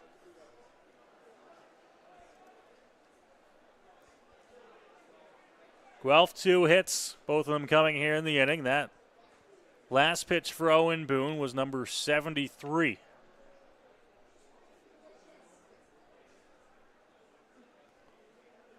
Righty ready for the delivery here. Another look back at the runner at second, and time is going to be called.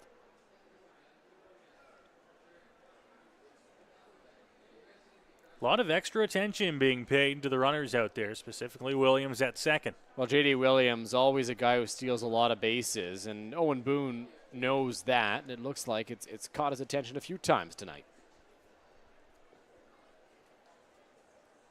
Looks back, a little bit quicker this time. Ball's in the dirt, blocked by Verhoeven, keeps everybody where they are. On a count, that moves to 2-0 now. One of the things Brad Verhoeven has done a very good job of tonight is keeping those baseballs in the dirt in front of him. He's blocked a lot of balls.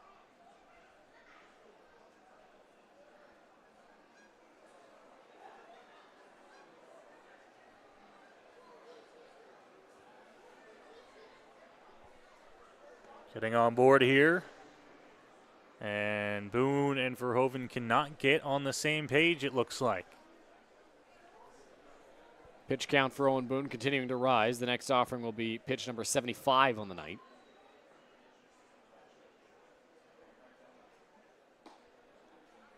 There with the fastball and there with the strike. Gets himself back into the count at 2-1.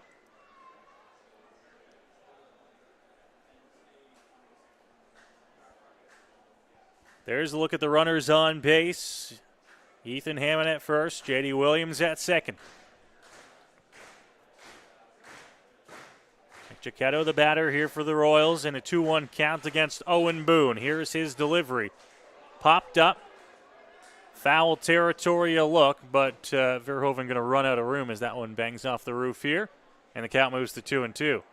Good effort there by Brad Verhoeven, the catcher, racing to the backstop, trying to haul that one in, but it just does squeak over, and rolls on back, a foul ball.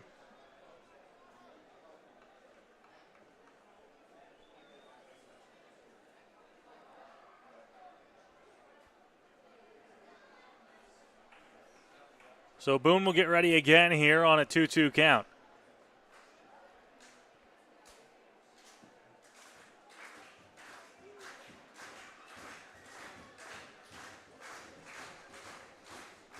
Ready for the look here. Fans trying to get behind him. Pitch on the ground, third base. Picked up Patel to step on 3. And they'll take the force out to get the Majors out of a jam here in the top of 4. Good play there by Dan Patel. Looked like it nearly ate him up a little bit, but makes the play, touches the bag over at third, and records the final out of this frame. It got a little scary there for the Majors for a little bit. 2 runners on base again. Williams and Hammond doing a great job of getting on in this ball game, and the Guelph Royals just unable to put one across.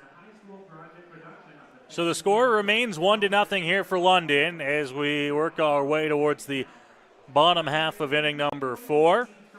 You're here at Labatt Memorial Park as Majors host the Guelph Royals. Second to last home game of the regular season, Dylan.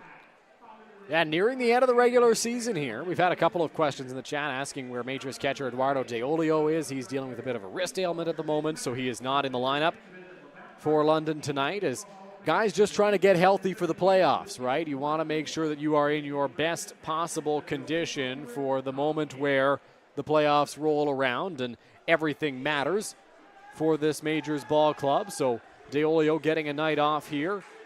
Brad Verhoeven behind the plate. He's done a pretty solid job back there, blocking a lot of pitches in the dirt and calling a pretty decent ball game here. Well, Dylan, there's a little bit of a question mark, I know, with us up here in the broadcast booth on who would get the start behind the plate for the Majors with Eduardo DeOlio out. He has caught bulk of the games for the Majors. Verhoeven is the next guy in line, it would appear. And he gets the start tonight as well. You got to keep in mind, it's a busy weekend for the Majors as well. Off tomorrow and then Friday, Saturday, Sunday. And there's going to be another game in there in Guelph thrown in somewhere, we would imagine, probably early next week. But that has not been announced yet. Yeah, we'll see when that game takes place. But for the Majors, it is a busy stretch right now. And trying to rest guys where they can. It's between 2 guys after DeOlio. It's Verhoeven and it's Charles Bowman. And it was just a matter of who was going to get the start tonight. You mentioned that we discussed it before the game. You said Verhoeven, I said Bowman, and you were right. It was Brad Verhoeven getting the start here tonight.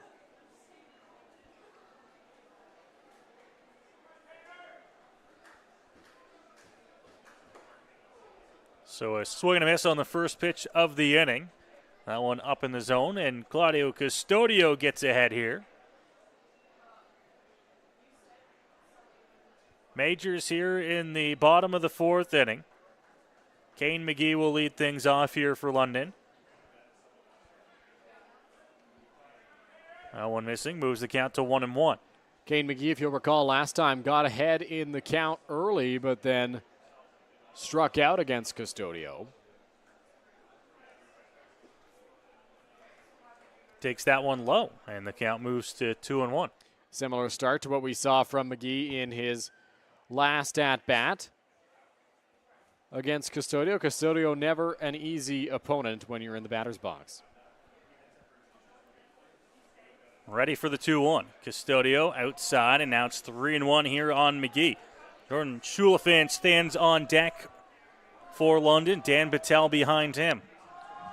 Ball 4 chance raining down from the ball flowers here. Hit the other way, but this one's slicing and will find its way 2 rows deep into the seats out of play to move the count to full at 3-2. Kane McGee doing a good job there fighting that pitch off, but now he's going to have to battle with Claudio Custodio. 2 strikes on him as the count runs full. Trying to have a better result than his first at-bat. And he'll take the walk. So it's a leadoff walk for McGee to begin the bottom of the 4th inning for London as he's aboard.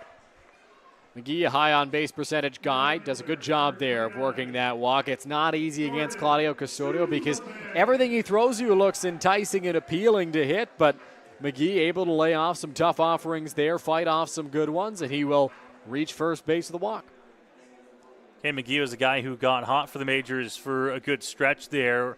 Did not get a hit in the 3 games last weekend, Dylan, but before that, I think it was hits in maybe 7 straight ball games in 8 of his last 9, as that first pitch is going to be called a strike. Schulfan pretty frustrated after that strike call, Noah. He's taken a bit of a walk out of the batter's box, and strike 2 has been called, I believe. And it's 0-2. And that's something we've seen a few times before with this Majors ball club. And well, Schulfan's got to be careful here. He's already had a strike called on him, and he might be punched out here. Yep, there it is. Oh, my goodness. Oh, my goodness. Jordan Schulfan has just been called out for not getting back into the batter's box. His manager's walking out of the dugout calling time. Come on. So now Steve Cochran will come down to have a chat with the home plate umpire, Justin Snively. Roop Chanderdat's right behind him. He had a foot in the batter's box, didn't he? No, it looked like he. Oh, now Steve Cochran's been tossed. Come on.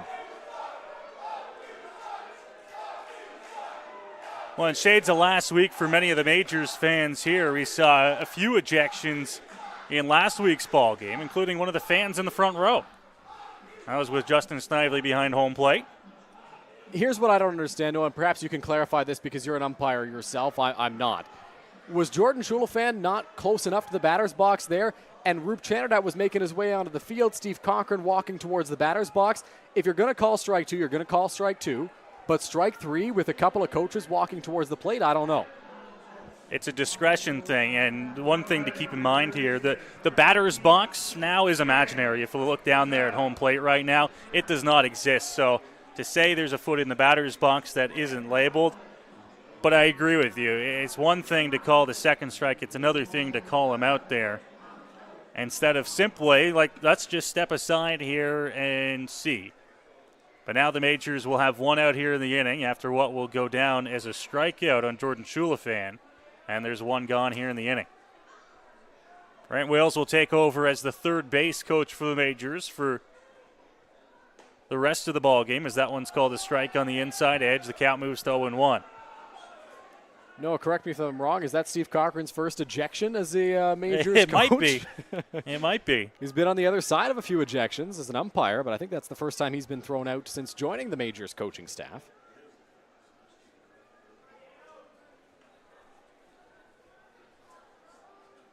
Oh, 0-1 here. Custodio to the plate as that one's fouled off, and quickly the count moves to 0-2. Steve Cochran, no secret, no surprise, was a IBL umpire. Has worked with these gentlemen before, has worked on this field before. Now on the other side of things, earned himself an ejection as that one will miss upstairs, 1-2.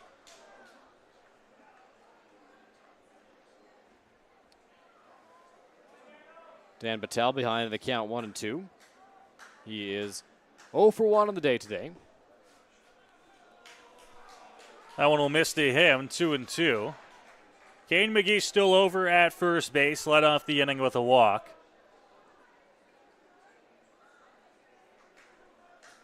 Majors trying to move him over here at the bottom of the order. Curveball in the dirt, ball 3. That's a really good take there from Dan Battelle. It's a phenomenal pitch from Claudio Custodio. That breaking ball is a very, very good pitch that he's got to work with, and Battelle did a great job taking that one. 3-2 upstairs. Great at-bat there for Dan Battelle. Works the walk, and there's runners at first and second here with one gone. Well, the two Majors batters that have had the chance to see their plate appearances through have done a really good job in the batter's box in this inning. We've seen Kane McGee work a long walk against Claudio Custodio. Dan Battelle right there does the exact same thing. He battles all the way through the at-bat and is able to work himself a walk, putting runners at first and second.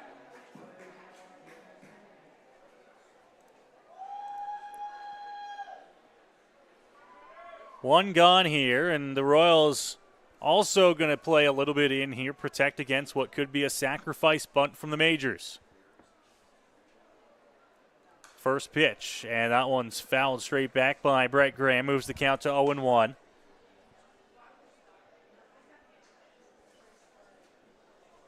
McGee at second, Batal at first base here. Middle infield will play back to try and turn the double play if they get the opportunity.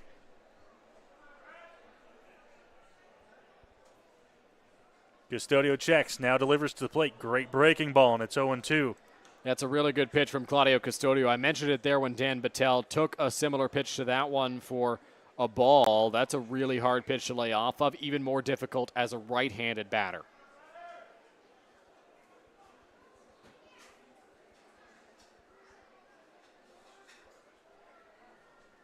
Custodio ready. That one fouled off. Looked like they went with the same pitch, similar location.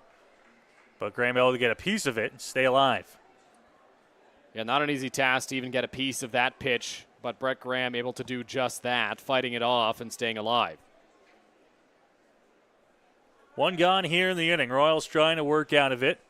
Majors leading 1-0 here.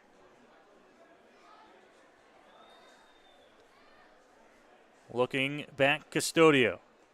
And chasing outside of the zone for the strikeout, and a big out number 2 for the Royals righty. Yeah, tough pitch there for Brett Graham in the righty batter's box. That has so much movement breaking away from you. And a really good offering from Claudio Custodio there to get the chase and a big second out. 2 gone here. Custodio looking to try and work through this little jam here in the 4th inning.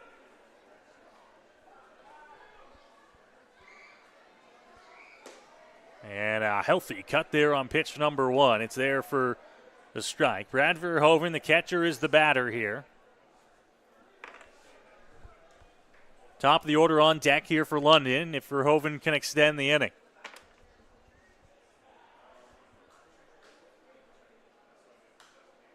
Good rip at that one, but it's fouled back into the screen, 0-2. Good hack there from Brad Verhoeven, now behind in the count, 0-2. He's going to have to battle with Custodio. We've seen a few guys in this inning do that, but it is no easy task by any stretch to stay in that box and battle with this righty on the mound. Custodio. This one ripped into right field, base hit. Dropping down in front of the right fielder, station to station for the Majors, and the bases are loaded. Fantastic job by Brad Verhoeven on that last pitch. Behind in the count, 0-2. He's able to take that high fastball and loop it into right field. Not hit overly hard, but placed well enough that it finds a hole, and right there drops in front of Ashton Patterson, the right fielder, and the bases are loaded now. Dylan, it is so hard as a batter to get worked up in a situation and think, how am I going to battle against one of the toughest right-handers in the league? What Brad Verhoeven did was said, you know what? I'm going to be ready to rip it, and if he makes a mistake, I'm going to take advantage. That's what he did. That pitch was left over the zone. Mistake pitch, and he was able to rip a single into right. So back to the top of the order here, as the first pitch will miss at the bottom of the zone for Drew Lawrence here. Bases loaded, 2 gone in the inning. Just back to that Verhoeven at bat. He did not get cheated on one swing in that plate appearance. He was ready. He was locked in on every pitch, and he got rewarded.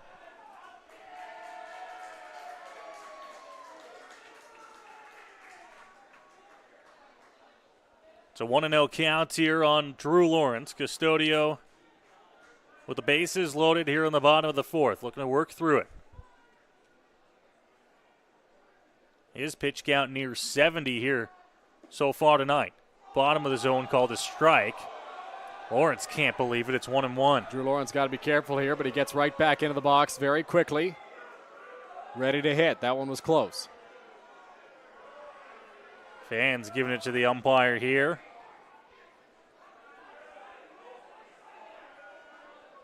Custodio ready for the 1-1 pitch. Now a pause. Right leg kick off the plate, 2-1. That one just off the plate. Very good take there from Drew Lawrence.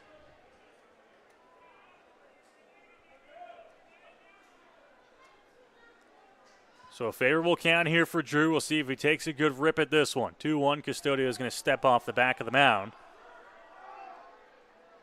Regather himself and regroup with Brendan Keys behind the dish. Delivery. On the ground, chopper, third base. Lawrence can run, throw across the diamond. He's going to be in time. And the Majors can't get a run here in the bottom of the fourth inning as they strand the bases loaded. We are through 4 complete here at Labatt Park. It's the Majors 1, Royals nothing on Majors TV. Go beyond the scores and get to know the athletes who call the Forest City home. Joseph crushes one. Game Day London brings you in-depth stories and conversations about London's major teams and the athletes. Whether it's in the rink with the Knights or on the field with the Majors, Game Day London has you covered from the start. For fresh and engaging sports coverage, visit GameDayLondon.com, a proud sponsor of Majors TV.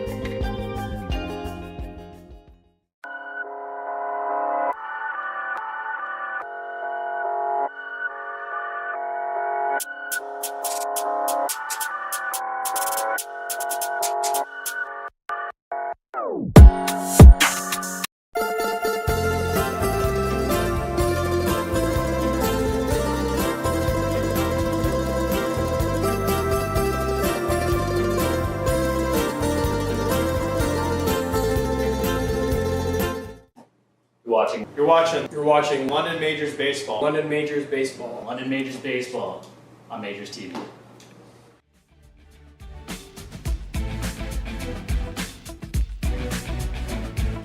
Back at Labatt Park for the top of the 5th inning between the Majors and the Guelph Royals as the water balloon toss wraps up. Are those some Ingersoll Ironbirds down there, Noah? Ingersoll Ironbirds.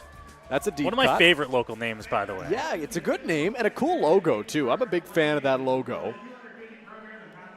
It's up there. Listen, I'm going to pick top 3 names. I'm going to throw some names out there. I don't know if you've heard of all of them.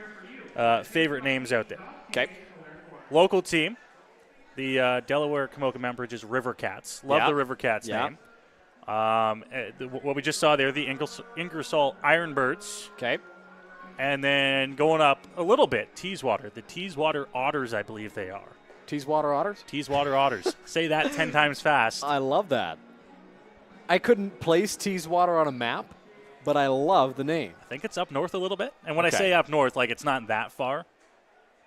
Let me pull up Google Maps real quick here. North of Wingham. Does that help you? No, not at all. I know vaguely where Wingham is.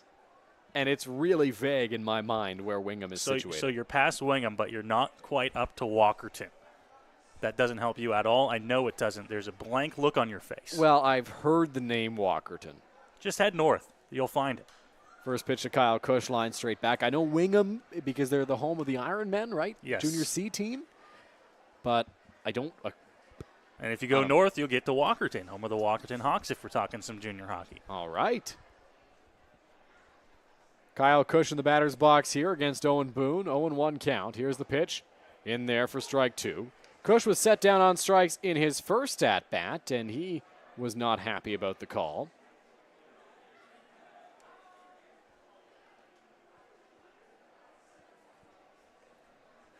Into the windup, the 0-2 breaking ball. Good spot, but didn't get a chase. Looked to be a little bit off the plate, but a really good placement there from Boone to try to get a swing. Boone back to working quickly. He does that to start innings when he's really on a roll, especially when he's working from the full windup. Here's the pitch on the ground, in the hole. Graham's got a long way to run. It skips off of him. Throw to first is not going to be in time to get Kyle Cush. Was going to be a tough play, and it'll be a single for Cush to lead off the top of the 5th. Well, it was a tough play coming over to his left, having to make that one just on the edge of the grass, and I think he actually went into the slide a little bit too late because that ball kind of got a little bit behind him as he went into the slide on the outfield grass. And the Royals will have a base runner aboard here with another infield single to begin the inning. So Ashton Patterson will step into the batter's box. We've seen a lot of infield singles in the ball game today for both sides. Patterson 0 for 2. Boone a long hold. He delivers the first pitch in the dirt, skips away from Verhoeven, and Cush read it perfectly. He will move up to second base. He did not hesitate, and because of that, he's able to move into second base in scoring position without a throw, and easily there for the Royals here with nobody out in the inning.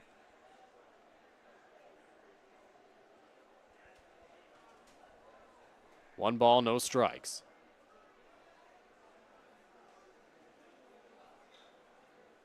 Runner in scoring position here for Ashton Patterson. Tying run in scoring position, I should add. Squaring around to bunt is Patterson. He'll take that one high. It's 2-0. Boone's pitch count, 83 pitches through 4 innings plus 1 batter, Noah. A little bit worrisome because it's quite elevated. It is elevated, but for the Majors, you'll let him get up above that 100 mark, even flirt into the 110s, 120s, really without issue as long as he's still being efficient. That one's there for a strike, and it's 2-1. Majors here obviously looking to get as much as they can out of Owen Boone here tonight, but hoping for 5-6 innings of work. I would say would be a good night here at the ballpark. Time called here, I believe, by Patterson, Noah. The batter's box. Looks like it there, yep. 2-1 count. Cush in scoring position for the Royals. Boone readies. We'll see if Patterson squares on 2-1. He does. Pops this one up. Verhoeven out of the crouch. He's got it. Patterson pops up the bunt attempt, and Brad Verhoeven is ready to pounce for the first out. Well, that's a big out there. Anytime you can get the bunt to pop up there, and Verhoeven took advantage of it. Big first out. Keeps the runner at second base and gets an out on the board here. So Connor Morrow will step into the batter's box for the Guelph Royals. He is 0 for 2 on the day. Trying to push the Royals' first run across of this ball game.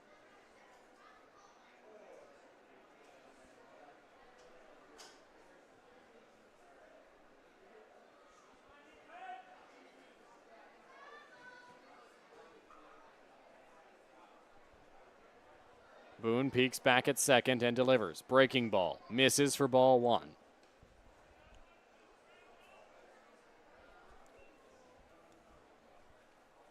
Just some standing around down in the Majors bullpen. Nothing as of yet that suggests anyone will get loose this inning, but they will obviously monitor Owen Boone and see how he performs the rest of the way. Morrow squares around to bunt. He also pops it up, but that one well foul. 1-1. Royals really employing the small ball. They know how close this ball game is right now between Boone and Custodio. Well, with one out and Connor Morrow at the plate, I think that might have been Dylan a little bit more leaning towards a bunt for a base hit if he could. Try and catch the Majors' defense back a little bit. I don't imagine they would try to sacrifice a runner over to third. That would put 2 outs on the board. So certainly a bunt for a base hit moves the count to 1-1. 1 ball, 1 strike, 1 out. Here's the pitch on its way. Swing and a miss. 1-2.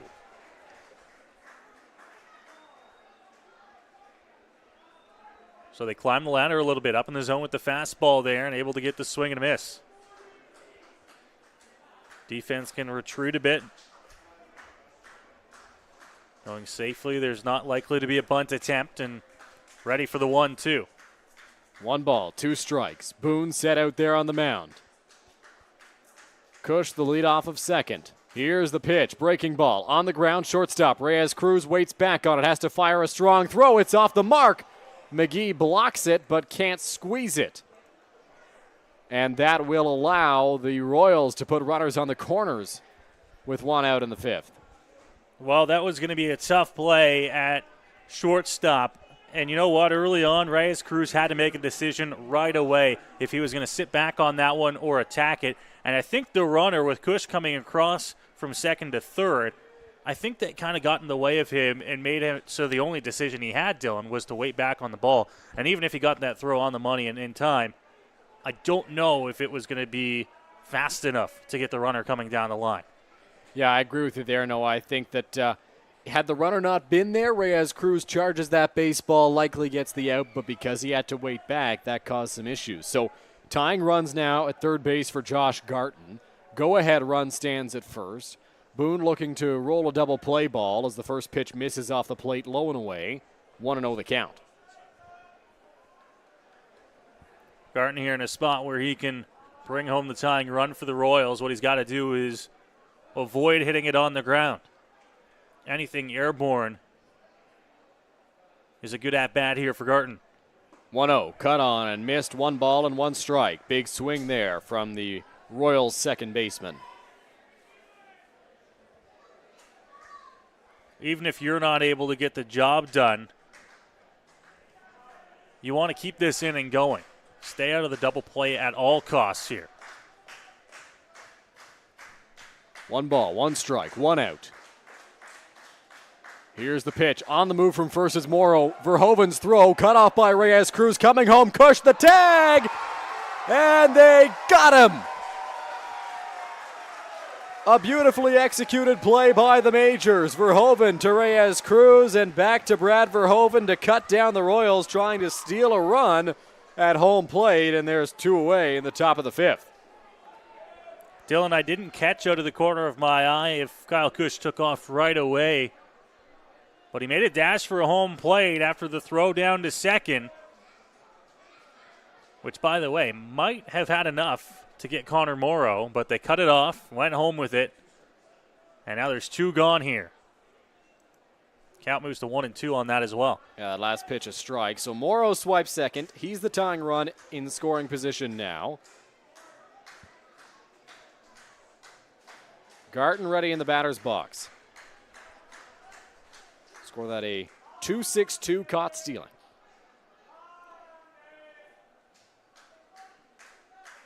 Here's the 1-2 home. Swing and a miss, strike 3. The caught stealing changes the complexion of the inning. Owen Boone strikes out Josh Garton to get out of it without allowing a run, and the Majors maintain their 1-0 lead. Well, it's a great inning for Owen Boone. Had to work through a little bit of adversity there in the top half of the 5th, but was able to get out of it thanks to some help from the D. And we talked about off the top how this could be a roller coaster game or it could be a pitcher's duel. That's what we've seen early on here. 1-0, the Majors lead. It has been very, very tight as the Majors hold a huddle. You can see it on the 519 Jersey Auction mobile camera. Majors manager Rube Chanadat delivering a message to his ball club as they get set to take their at-bats against Claudio Custodio in what's a pretty pivotal game in terms of playoff positioning. And I know it's relatively unlikely the Majors claw their way back all the way up to the Royals, especially. They're, I think, 2.5 back of them now in the IBL standings. But you could frame it that way for these guys who've got to still believe, because there's still a mathematical chance that the Majors catch up to Guelph. Well, and they're looking at it in terms of where they can position themselves to get what they think is the best matchup in round 1 as well, which, as we know, that number 2 spot, that number 3 spot, that could go down to the final days of the regular season as well. The Barrie Bay Cats are up 7-2 on the Brantford Red Sox right now in Barrie, so they're trying to do their best to distance themselves into that second place spot. I think a win might jump them ahead of Kitchener, but those 2 and 3 spots in the order are awfully close. Let's take a look at the standings if we can here, Noah, just to double check and confirm that. So if the Barrie Bay Cats win tonight, they would jump ahead of the Kitchener Panthers there as they sit a half game behind them. Would they jump ahead or would they tie them? I think they would tie them. Okay. And I don't know what the tiebreaker is between those 2 teams at this point. Yeah, that could be interesting. Of course, if it's not a first place tie, there will be no tiebreaker game. So that one will be decided by mathematics, as Barrie would tie Kitchener with a win tonight at 25-14. Both teams having terrific seasons. The class of the IBL for a long time, those two met up in the finals year after year. As Tommy Reyes Cruz will step into the batter's box for the Majors to get things rolling here in the bottom of the 5th inning. Against Claudio Custodio, Reyes Cruz is 1 for 1 on the day. Here's the first pitch, squaring around to bunt Reyes Cruz, in there for a strike, 0-1. Reyes Cruz blooped the single into center field where Josh Garton couldn't come up with it. to put 2 runners on for the Majors in the first inning. Fouls that one back. 0-2 the count. Dylan, the Barrie Baycats and Kitchener Panthers, just to finish off that note, I believe the first tiebreaker in standings is head-to-head. Don't tell me they're tied there. Well, it's 3-2 right now in favor of the Panthers, but the Barrie Baycats play in Kitchener on the final day of the regular season. Wow, that's going to be an interesting ball game. Into the windup, Custodio. Here's the 1-2. Cut on and miss. Strike 3. They've got to complete the out by throwing to first, and it's in plenty of time to get Reyes Cruz. So there's one gone in the bottom of the 5th inning. So that matchup, that 2 seed, could come down to the very last game of the regular season. Yep. Wow. And we'd have to check what the tie-breaking procedure is beyond that if they are tied in record and Barrie wins that game on Sunday. But that's a discussion for another time. As Starling Joseph steps into the batter's box. Into the windup goes Custodio. Here's the pitch. In the dirt, ball 1. Ties in the regular season standings, as you touched on there, Dylan, only decided with a game when it comes down to the pennant, which we will not see this year. Swing and a miss there from Joseph. Welland wrapped that up pretty quickly.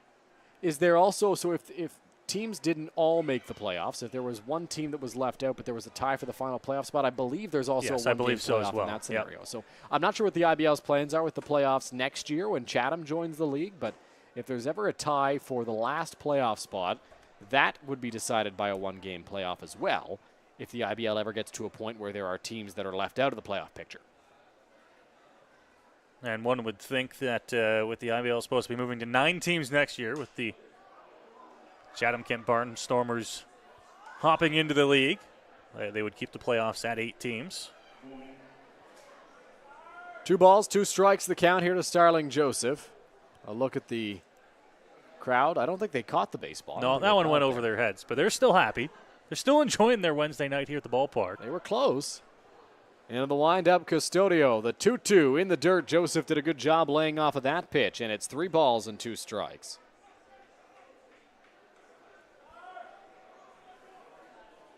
Full count here for Custodio, who works here in the bottom of the 5th inning.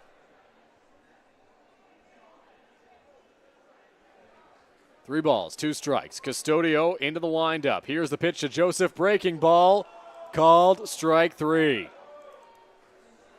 Great pitch there from Claudio Custodio, finding the bottom of the strike zone to get Joseph for the 2nd out. Joseph upset heading back to the dugout, but I think part of that is the frustration. It was a good pitch from Custodio in a great location. Couldn't get him to chase, caught enough of the zone, says the home plate umpire, and it's called strike 3. There's 2 gone now. So Cleveland Brownlee will step into the batter's box now for the Majors. Brownlee is 0 for 1 today. He did drive home the only run of the ball game on a sacrifice fly in his first trip. Checked his swing there. Did not go.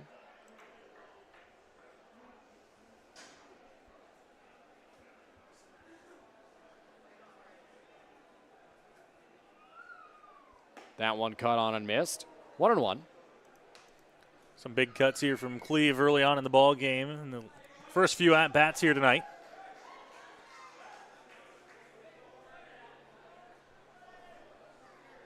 Count now at 1-1 on him here. Into the windup, Custodio. Here's the 1-1 home. Chases a pitch well out of the strike zone, and it is 1-2. Brownlee looking out and gathering himself, trying to prolong this inning for the Majors.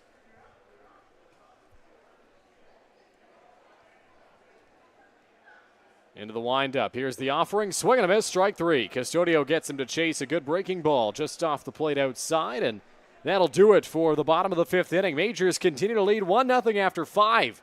You're watching Guelph and London on Majors TV. I want to ride this pony, but I suffer from low E. Millions of people are suffering from low energy, commonly known as low E. Low E has hurt my performance in the bedroom. I haven't been able to make the bed in years. Now there's hope. Planet Fitness replaces low E with Big E, which keeps you energized and glowing all day. Simply join through the free PF app for only $15 a month. Planet Fitness is a proud partner of your London Majors.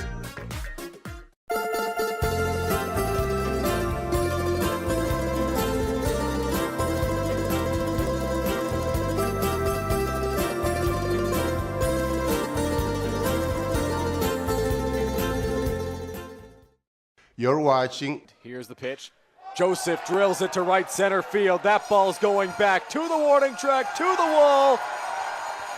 Goodbye, baseball. Starling Joseph, a 2-run home run. London Majors Baseball on Major. Here we go. Believe me, you've never heard a talk show like this. I'm sleeping with Joe Carter. By the way, Joe did not touch the ball. Yeah, I have to say, like, your voice is fantastic. Meet Smitty. Listen, I'm the brains here. And Mitty. And I'm the good-looking funny one. This is the Smitty Mitty Show.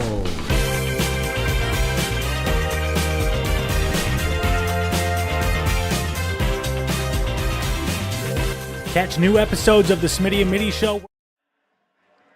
Back here at Labatt Park as the Dizzy Bat race gets going. Let's see who our winner is, and it looks like it is the gentleman in the orange shorts. That is our winner today in the Dizzy Bat race here at Labatt Park, taking place after the 5th inning of every Majors home game. That one felt a little long, didn't it, Noah? It did. Took a lot to get those kids wound up there with the Dizzy Bats. I guess you are kind of winding them up, eh? Winding them up and That's then letting exactly them what rip. it is. Well, the Majors let it rip in the first inning and scored a run, but ever since they have not found the scoreboard. Luckily for them, the Guelph Royals have yet to make their mark in the run column. As Guelph trails by a run, it's 1-0. Sorry, go ahead. No. Four hits aside here, Dylan, early on, but we haven't seen a whole lot of hard contact. No. I think we were saying last inning that if there's 8 hits on the board right now, I think 5 or 6 of them have been infield singles. Yeah, they've been some tough plays for a lot of the infielders as that one misses for ball 1, but it's been a lot of infield hits. We've seen a couple broken bat singles, I believe. It's been nothing hard from anybody so far in this ball game. Here's the 1-0. Misses inside. 2 balls and no strikes. And Terrasano is 0 for 2 today as Boone's pitch count up to 95 pitches, Noah. No throwing in the Majors bullpen at the moment.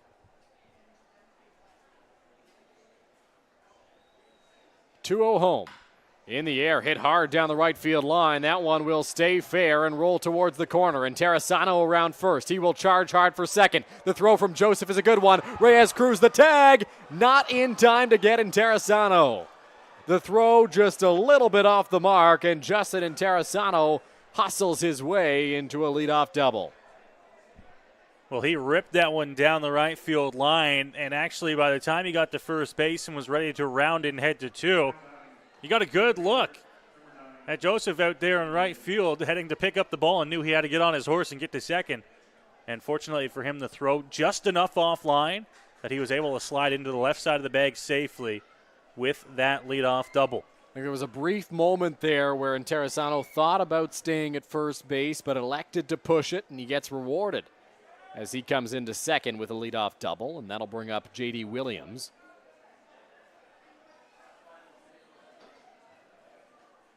Boone comes set out there on the mound and delivers. Williams squares around a bunt as the pitch misses high. Terrasano's 3rd double of the season.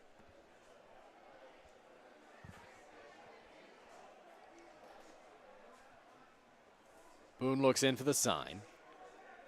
Williams, 1 for 1 of the day, has also worked himself a walk. He's been on base in both of his plate appearances. Trying to help get the Royals on the scoreboard here. Doesn't square around this time. Hits that one hard towards right center field. That one's going to split the outfielders and roll all the way to the wall. Around third, getting the wave home and coming in to score is Justin Terrasano. It's an RBI double for J.D. Williams, and Guelph has tied this ball game up. You can kind of get an idea when Owen Boone is starting to run out of gas, and this might be the time. Back-to-back doubles. That one caught way too much of the plate. And J.D. Williams ripped that one into the right center field gap. This ball game A brand new one, tied at 1 now here in the top half of inning number 6. So we are even as there will be a mound visit here. Majors manager Roop Chanardad will make his way to the hill to talk to Owen Boone, and there is action in the Majors bullpen. That is Wilber Martinez getting loose for London. He's not quite ready yet, Dylan. He only just started throwing as that ball got back in from the outfield. So they're going to break up the meeting on the hill. Owen Boone will get back to work. Nobody out here. Runner at second after back-to-back doubles for the Royals have tied the game at 1. And Terrasano lined a double down the right field line. Then J.D. Williams put one in the right center field gap. Boone's pitch count up to 98 pitches through 5 innings plus 2 batters. As you mentioned, Martinez just started to get loose, and Ethan Hammond will step into the batter's box. Corners in here for the Majors. Boone sets, peeks back at Williams. First pitch not squaring Hammond. That one off the plate outside. 1-0. Dylan, we talked about coming into this inning, 4 hits aside coming into the 6th inning of play with not a whole lot of hard hit balls. Well, there's 1A and 1B to begin the inning to tie the game for the Royals. Breaking ball, hit hard to first base. McGee, a nice stop, looks at third, no chance. He'll go to first base and record the surefire first out. 1 gone as Williams advances to third. Well, they don't go with the sacrifice, but it does the exact same thing. The ball ripped over the first base. McGee thought about it. He gave a look over to third. The speed of J.D. Williams, his only shot was to go over to 1 for the sure out. And now the infield will come in for London here with 1 out. So Brennan Keys will step into the batter's box now for the Guelph Royals. Infield all the way in, across the board. It helped prevent a run earlier in the ball game. Majors manager Roop Chanardad hoping it will do so again as Keys skies that one to left field. Not overly deep. Schulafan the catch. Williams the tag. Here's the throw. It is off the mark, and that will allow J.D. Williams to score. A sacrifice fly for Brendan Keys puts the Royals ahead 2-1.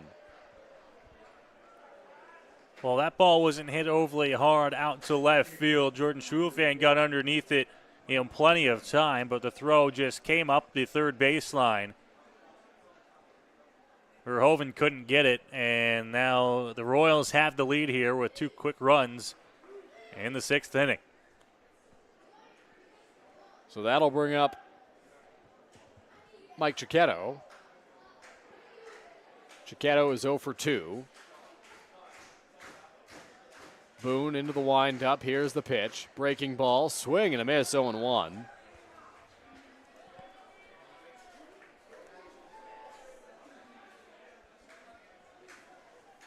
No balls. 1 strike the count. 2 out. Chiquetto will call time here and step out of the batter's box.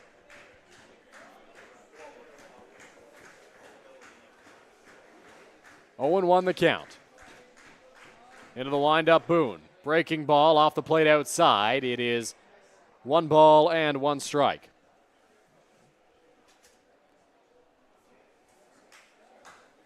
Boone looking to try and work through this inning with the bullpen going. This will probably be his last, especially taking into account the pitch count.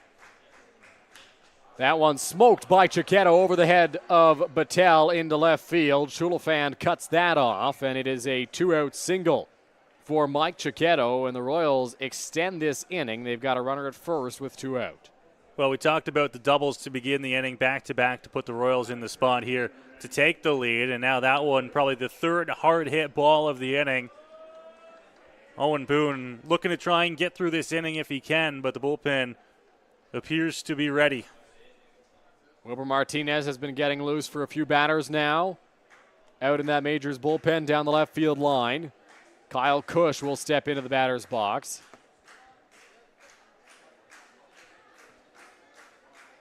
Here's the offering. Cush takes that for a strike, 0-1.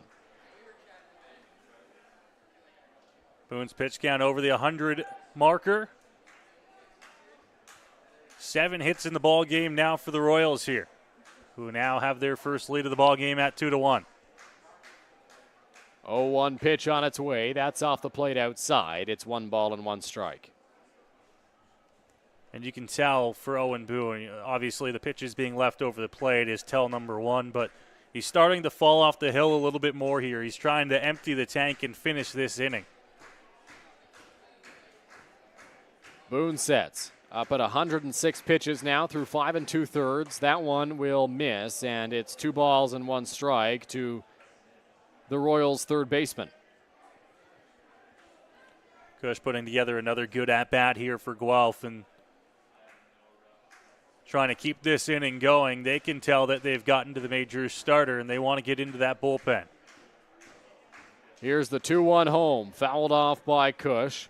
Looks like Wilber Martinez is ready in the bullpen. He has stopped throwing. You wonder if this is Boone's last batter, maybe either way, with the top of the order coming up next for the Royals. Well, and Roop Janardat is standing out there in front of the Majors dugout. Almost a little bit of a pace as well. The move to the bullpen's imminent. 2 balls, 2 strikes, 2 out. Setting on the mound is Boone. Here's the pitch in the air. On the infield, Battelle has a beat on it. He makes the catch, and that will do it for the top of the 6th inning. So the Guelph Royals get on the scoreboard, and they take the lead. As we head to the bottom of the 6th inning here at Labatt Park, Guelph now up by a score of 2-1 in this ballgame. Yeah, the Royals taking their first lead of the ball game here at 2-1 after a good inning, and we imagine we will see the handshakes in the end of the night for Owen Boone, who's seen that pitch count rise up above the 100 marker. And the Majors will give way to the bullpen in inning number 7. But first they come to the bats here, and they'll look to try and see if they can get some hits aboard and get back into this ball game. Well, we teased it earlier on. We talked with Harry Muir, the general manager of the Chatham-Kent Barnstormers, and now we are joined by owner and president Dom Donnell. Dom, so good to have you up here. Thanks for having me. Thank you so much. Dom, talk to me a little bit about this expansion process. I know you've wanted an IBL team for a while in the interviews that I've heard you do so far. Why Chatham? Well, Chatham is a no-brainer. I don't understand still why nobody thought about Chatham before. Listen, first of all, so many legends coming from there. Think about Fergie Jenkins, obviously, which is our team honorary president. Bill Atkinson, ambassador, and Doug Melvin. Everybody knows Doug Melvin from the MLB. Well, those 3 people were living on the same street in Chatham. So it's hard to have one person that goes all the way to the big show. In Chatham, 3 guys on the same street. So it's pretty cool. So it's a baseball town. Like people talk about baseball all the time, so it's a no-brainer. Now, how's the reception been from the town of Chatham and the municipality of Chatham-Kent? Because you have come in there and you guys have hit the ground running, it seems. You've got the team name selected, and now, Dom, you start counting down the days. It's getting closer, and it's got to be exciting for not only the organization but the town as well. Yes, of course. The municipality was a real, well, not was, is still a real partner in this. The first time we pitched or we talk about this. Kane McGee will lead things off here for the Majors in the bottom of the 6th. Go ahead, Dom. All right, I'm sorry. So the first time we started to chat about it was before the pandemic in 2019, and the mayor was all over it. He was really, really happy about this. He wanted the team in his city. Same with the Minor Ball Association. They have over 700 kids there, so it's pretty big. So they were all pumped about it. And right now, like you said, we're about 270 days away or something already. That's what Harry mentioned in his interview, yeah. We have 46 corporate partners. We got 263 season tickets holder already. And we have even a store that sells our merch, and we start to see hats going all over the place. So the buzz is there. It's awesome. I'm really happy about it. You guys have been running some summer camps. I talked about it a little bit with Harry. How important was it for you to get in the community like that, get in on the ground floor with some young fans as McGee swings and misses there at the 2-0 pitch that will be at your ball games next season? Well, of course, when we do a project like this, I'm a baseball development kind of guy. I had a baseball camp company for 20 years, and all I know in life is baseball. So first thing I said when I got to there and talk about the project is I want to help the area with baseball development for sure. And I said right away, I want to do baseball camps and stuff like that. So this year, it was the first year without having a team, really, because we haven't played yet. So we did 3 weeks of baseball camps. We had, I think the number is 85 or 86 kids that participated in the camps. So it's really, really promising for next year. Because next year, when we have the team, we're going to have probably 6 weeks, and the players from the team are going to come and teach the kids as well, which is going to be very, very nice to do as well. So it's a community team. Like in the IBL, that's how it is. Like the kids, they have a goal to get on that level of play, and this is what we're trying to do. McGee strikes out there for the first out. That'll bring up Jordan Schulefand. So, Dom, tell us a little bit about the name, because I know the Barnstormers name has been welcomed with some great reception from the community and the fans, and obviously now you're starting to you talked about the hats and some of the merch out there. How have people taken to the Barnstormers name, and people obviously rallying behind that early on? Well, I'll tell you what, our social media is going crazy. And first of all, when we discussed to name the team, I said, you guys got to figure out a name that I can pronounce, first of all. So Barnstormer I can. So it was a no-brainer. But it sounds good. It's cool. And it really relates to the legacy that Chatham gave in regards to baseball. It started a long time ago in the 30s when they had the Chatham All-Star team. And Fergie Jenkins' dad was playing on that team, actually, Fergie Jenkins Jr.'s. So barnstorming, for the people that don't know, means traveling from town to town and play baseball, because back in those days they didn't have a ballpark or whatnot, and the black people couldn't play anyways, and this is how it started. So barnstorming really going town to town. So in the IBL we'll do that, but in nice stadium compared to back in those days. According to the legend, I want to say, apparently they were playing in barns. So I don't know if it's true, but you know. We'll be playing in a nice stadium. And Fergie Jenkins Ballpark, I haven't said that yet. It's a really, really nice facility.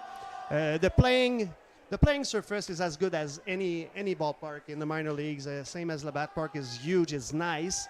The playing field is perfect. The infrastructure is way smaller, but we can have a big party with 1,200 people anyways. This is what we want to do.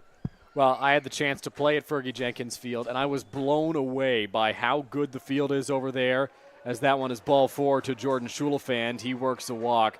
Fergie Jenkins Field, a phenomenal ballpark in Chatham. And let's talk about what your vision is for the team at Fergie Jenkins Field next season. What do you want to see in terms of fan experience and in terms of the product on the field? Well, the product is going to be pretty cool.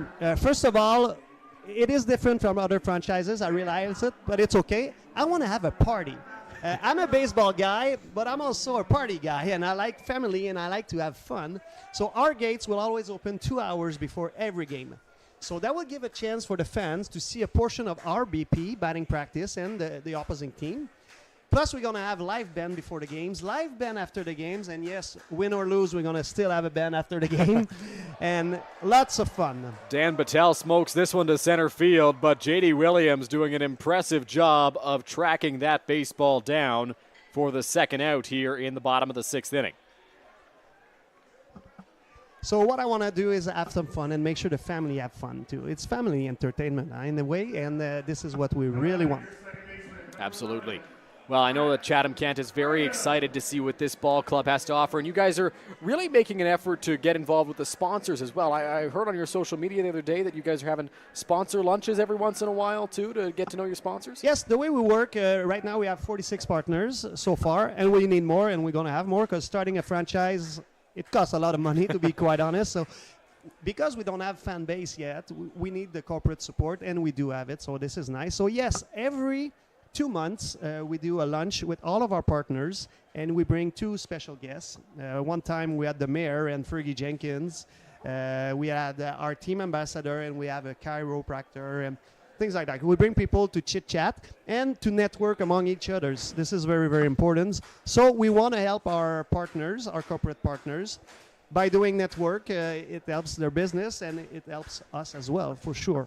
So this is what we do with our partner. Schulefand breaks from first as Graham hits that one on the ground to shortstop. Connor Morrow charging in, throws to first to retire the side. Well, Dom, it's been great getting a chance to chat with you here tonight at Labatt Park. I mentioned it to Harry. Noah and I are really excited to see what the Barnstormers can do in their first season of play. We wish you the best of luck. Thanks so much for doing this. Thanks you so much for having me, and it's great to come back to Labatt Park because if you guys know, I coach here in 2006. So the ambience is still nice, and I love this place. Thank you for having me. Thanks, Dom. Dom, of course, well experienced with the IBL, as is his general manager, Harry Muir. You can catch the Barnstormers on the field beginning in 2024, and keep your eyes on their social media for all important updates. We'll take a quick break and be right back here on Majors TV. Here we go. Believe me, you've never heard a talk show like this. I'm sleeping with Joe Carter. By the way, Joe did not touch them all. Yeah, I have to say, like, your voice is fantastic. Meet Smitty. Listen, I'm the brains here. And Mitty. And I'm the good-looking funny one. This is the Smitty Mitty Show.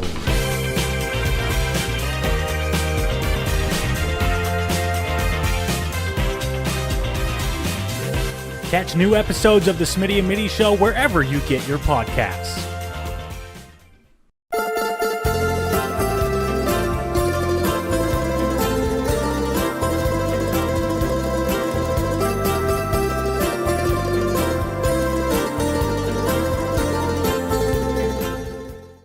You're watching London Majors Baseball on Majors TV.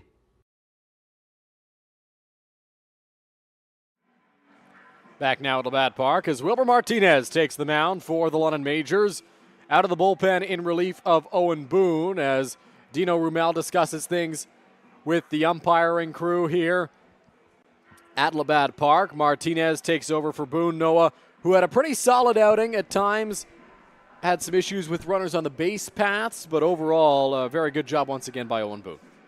Well, you look at it, Owen Boone's going to leave the ball game here with the Majors trailing, but it's a 2-1 ball game. It has been a fantastic game so far. Majors just couldn't get the run support, and that's going to happen when you've got two of the best arms in the Intercounty League going at it here on a Wednesday night. Claudio Custodio keeps shutting down the Majors as well. They have just 4 hits so far. So the Majors will go to the bullpen here in the top half of the 7th inning, trailing by just a run. So Wilber Martinez, the import arm, a very young one at that, just 22 years old, Wilber Martinez from Bocas del Toro in Panama, entering game number 5 this season for the Majors and his first relief appearance. All 4 of his previous outings were starts, has an .821 earned run average this season. His best outing came against the Toronto Maple Leafs here at Labatt Park on August 4th. He went 5 2/3 innings in that ball game. Dylan, you're going to need some of these guys in the playoffs to come out of the bullpen at different times. Of course, you're going to need the starter depth, but you're also going to need some good arms out of the bullpen. So the Majors are going to try to get everyone situated with that idea as well here as we go to the 7th inning here in London. Ashton Patterson, the first man to greet Martinez, top of the Royals order. He takes a strike. It's 0-1. A big thanks once again to the Chatham-Kent Barnstormers general manager Harry Muir and owner and president Dom Donnell for joining us up here in the Game Day London broadcast booth. It was great to talk to them about the future of Chatham-Kent baseball and the Barnstormers, and I love to hear that Dom likes to party. It means it's going to be a fun environment in Chatham.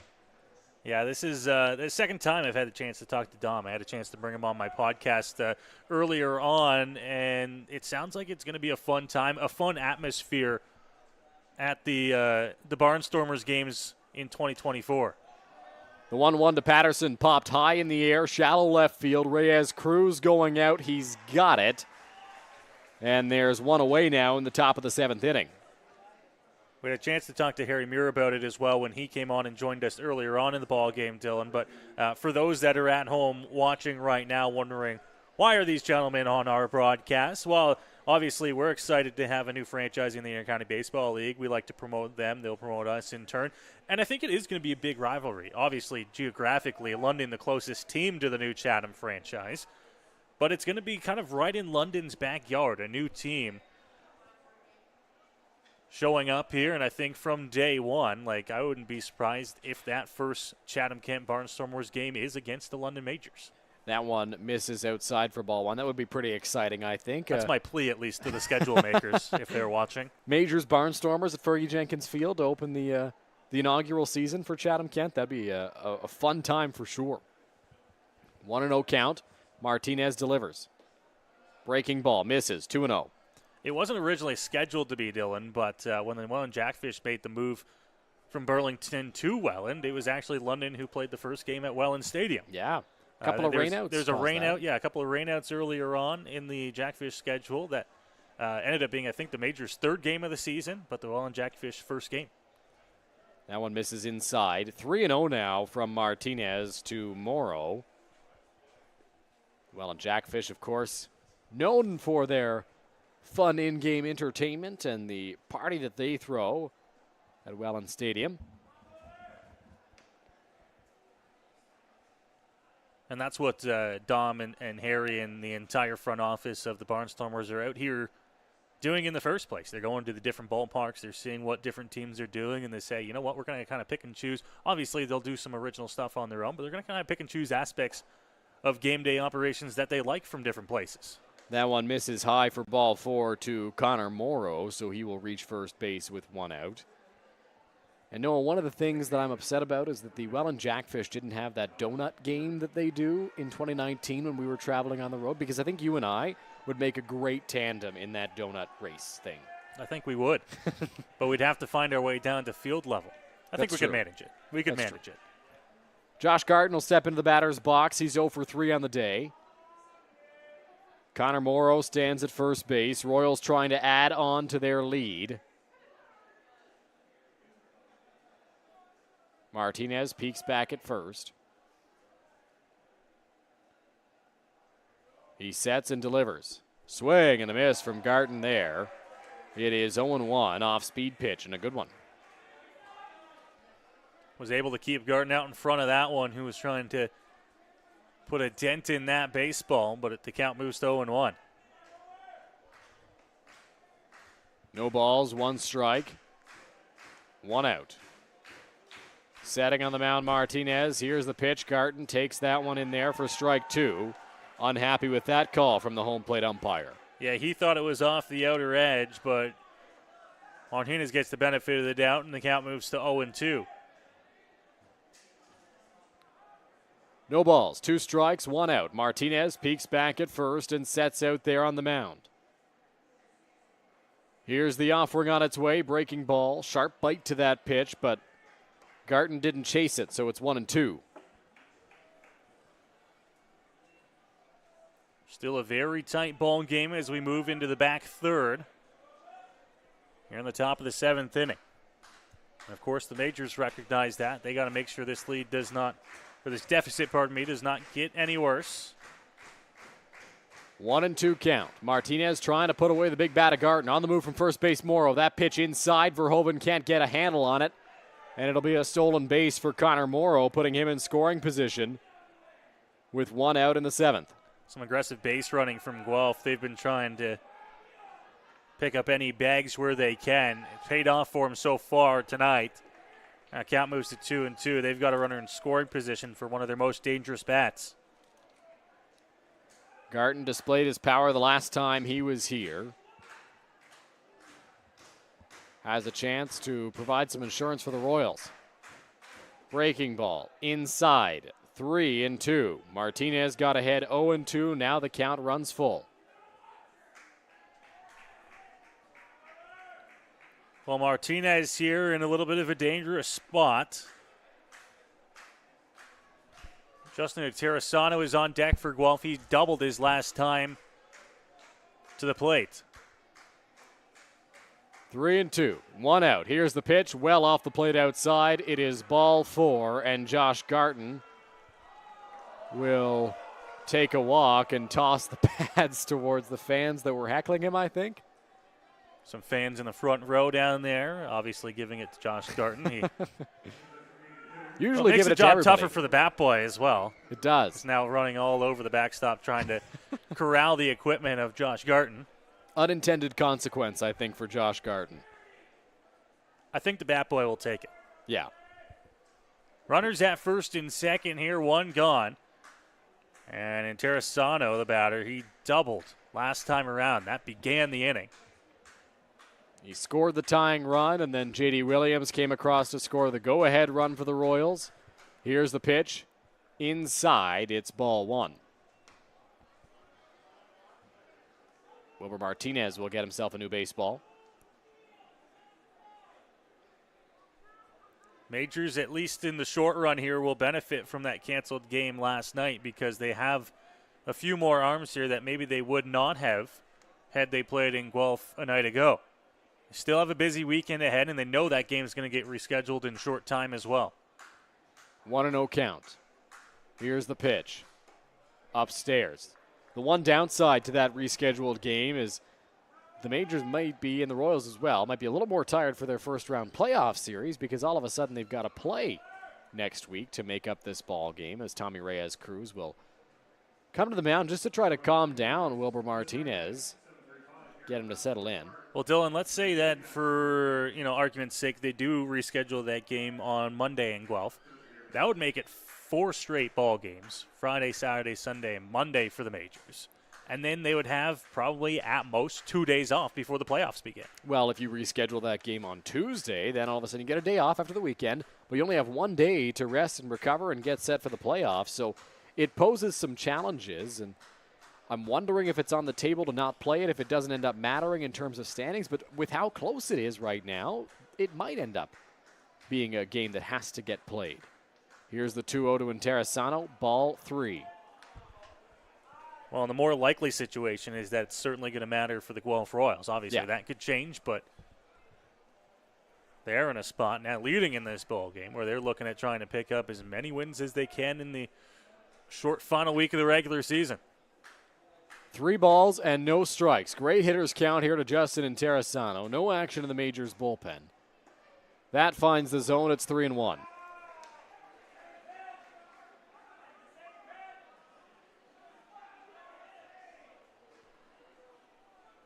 Three-one count, dangerous spot here for Interessano to try and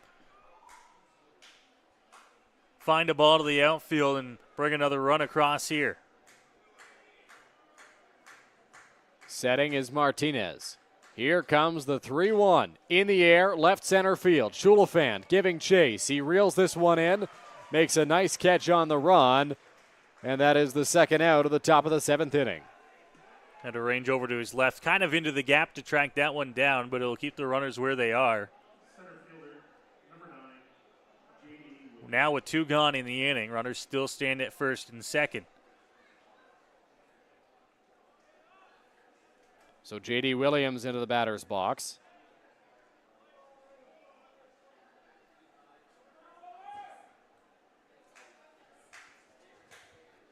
Williams having a good day at the plate today and trying to continue that with 2 outs and 2 on for the Royals. Williams is 2 for 2. He's got a walk to go along with it. Quick step off from Martinez, and back with a dive is Connor Morrow. Morrow reached second on a stolen base.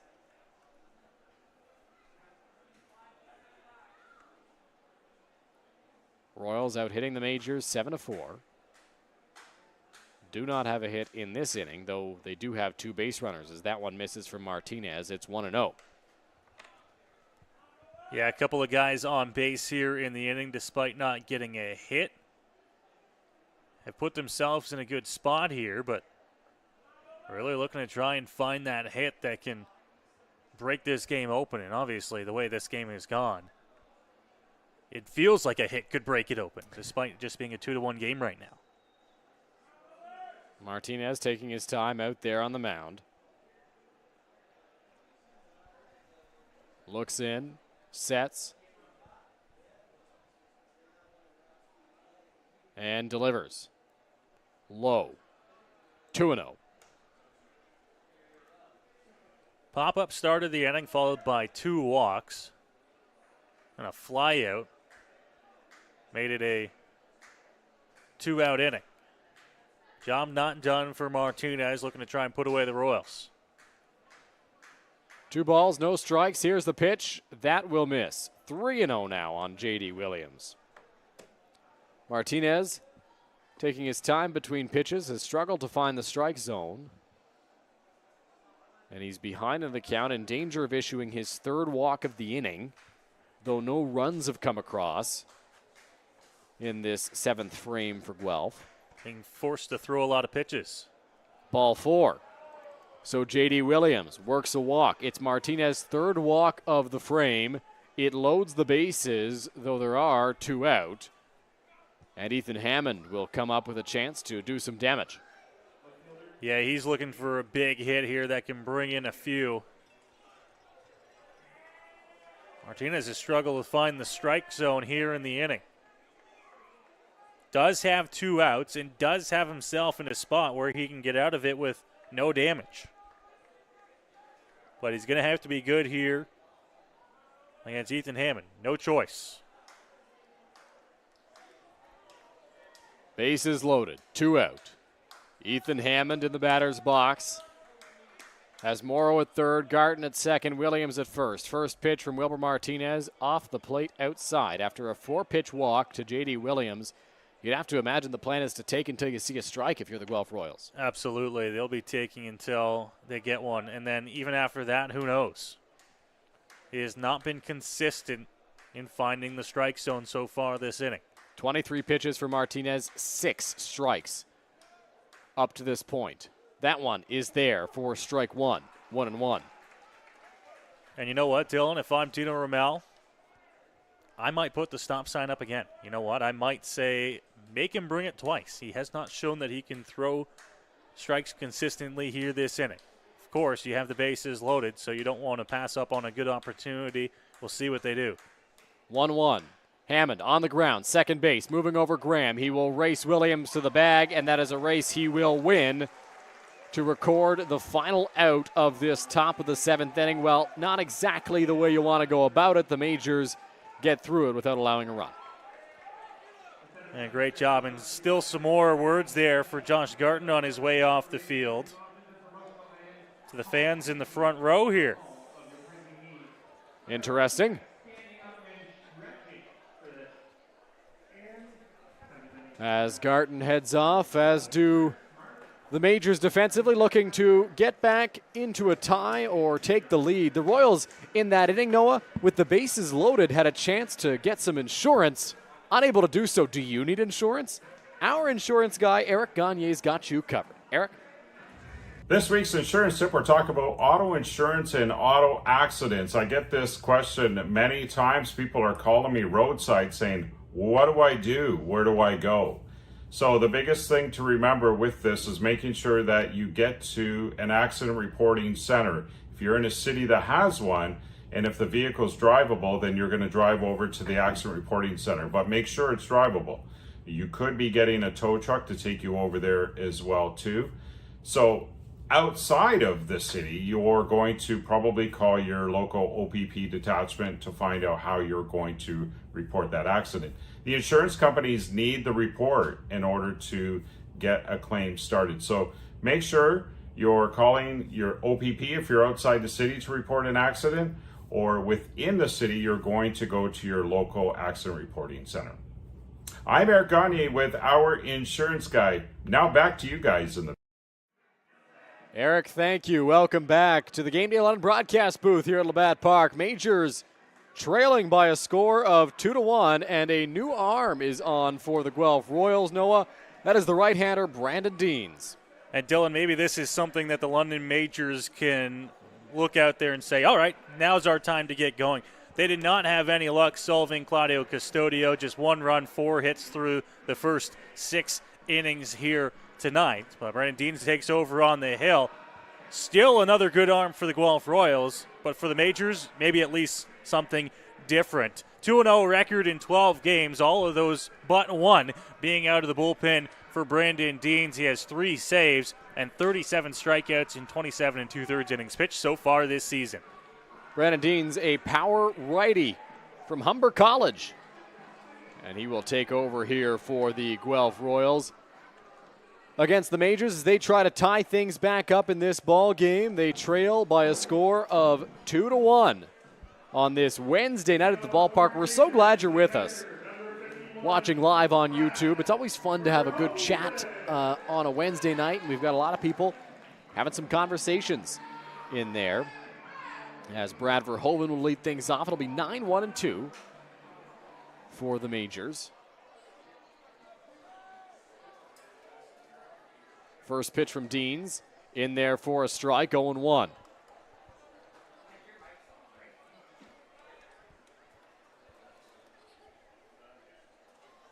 Into the windup, the right-hander, cut on and missed, 0-2. Quickly falling behind here. It's a little bit of a different look than Claudio Custodio, but you still have to gear up and be ready for it quickly here. Here's the 0-2 home. Swing and a miss, strike 3. Brandon Deans makes quick work of Brad Verhoeven. Strike 1, strike 2, strike 3. Good morning, good afternoon, and good night as Verhoeven down on strikes. Came right after him, didn't waste any time, and sets him down on strikes to begin the inning. So Drew Lawrence will step into the batter's box now here for the Majors. 1 for 3 on the day.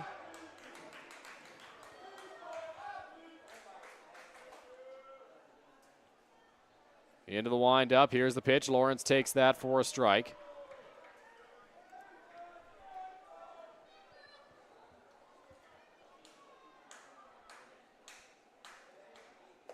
That one upstairs, 1-1. Dylan, you mentioned the time at Humber College for Brandon Deans. First two guys he gets to see in this inning, 2 Fanshawe Falcons. Misses. 2 balls and 1 strike. Guys that he's familiar with in the OCAA, right? That's what the athletics conference is called there. By the way, he had a 5-0 record with an ERA south of 2 and 5 starts for Humber Hawks in 2022. Absolutely dominant. Not a bad line by any stretch. 3-1 count here, though, on Drew Lawrence. Into the windup, Deans. Swing and a miss, 3-2. I know I was actually pretty familiar with the line from Brandon Deans because of our good friend Andrew Wark, who helps run the Majors' social media, being a Humber College product himself. That one's off the plate outside. Ball 4 to Drew Lawrence, so he is aboard and representing the tying run. A great at-bat there by Drew, getting aboard here with 1 out, and you got to wonder the way the offense has gone for London tonight. Do you look at maybe putting Drew in motion? The very least, maybe try another one of those hit and runs the Majors love so much. Tommy Reyes-Cruz will step into the batter's box here for London. Reyes-Cruz is 1 for 2. Starling Joseph, big bat on deck. You'd love to extend the inning for him if you can. Here's the pitch. Off the plate outside, ball 1.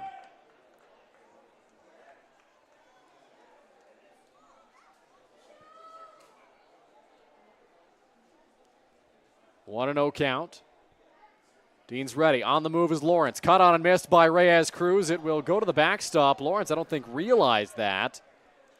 Brandon Dean saying that's a foul ball, but home plate umpire Justin Snively said just a swing and a miss. Yeah, Dino Ramel is going to come out here. Dylan, I'll be honest with you. I thought I heard the tip of the bat as well. I thought it was the glove. And that's what I'm not sure about. So this is what the umpiring crew is going to get together and chat about as well. Did Bob Blake, did James Deacon have any better idea there? And that was a fairly quick meeting. I don't think they did. Yeah, it looks like nobody had a better view. Nobody had a better idea of what happened. So that will allow Lawrence to remain at second. Credit to Tommy Reyes-Cruz being committed to the hit and run there, giving that pitch a swing despite the fact that it nearly clipped him in the knee. So 1-1 the count. Lawrence now in scoring position. He's the tying run. Big spot here for the Majors. You've got the top of the order up. You'd love to capitalize on this opportunity. That one misses. 2-1 to Reyes-Cruz. None of the 3 pitches have been in the strike zone. Reyes-Cruz chased the second one on the hit and run. Dean sets. Lawrence the leadoff of second. Pretty healthy at that. Upstairs, 3 balls and 1 strike to Reyes-Cruz. He's had some trouble here. After a quick first out now, the walk to Lawrence, and now some trouble here to Reyes-Cruz. Lawrence dancing. Here's the pitch. In there for a strike to Reyes-Cruz. It is 3-2.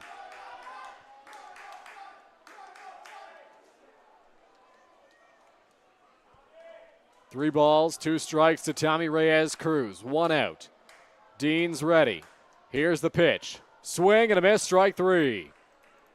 Reyes Cruz down on strikes for the second out of the bottom of the 7th inning. Well, that's a big strikeout for Brandon Deans on the hill. And just like that, he's got 2 outs here in the inning. Got to get through some tough bats here in the middle. Joseph, and if you can't get him, Brownlee behind him. But with 2 outs here. Now some instructions coming from the Guelph Royals dugout. Dino Ramel. Are they going to put him on? Brandon Keys. I'm not sure. I thought for a second they were going to, with Brandon Keys going over to see Dino there, but. And now Dino is coming out for a mound visit. Maybe going to talk things over with Deans on the mound, just trying to see what Deans would prefer to do. I'm not entirely sure, Dylan. Here's what I thought was happening, and I could be entirely wrong. I think the message Dino Ramel was trying to convey was to go out and talk to his pitcher. Go out and give him a little bit of a break. And when Keys did not recognize that, it was Dino Ramel who had to go out there and use a mound visit to go talk to the pitcher. I don't know if they had anything to relay in that conversation, but that's what it looked like there. Interesting. Didn't think of that possibility, but I think you might be right. So Drew Lawrence remains in scoring position. That's plenty of speed over there. So if if Joseph can get a ball on the ground into the outfield, you'd think Lawrence can score. Outfield with the power of Starling Joseph is playing fairly deep. So a ground ball should do it. That one's in there for a strike to Joseph, 0-1. Majors looking to tie this ball game up.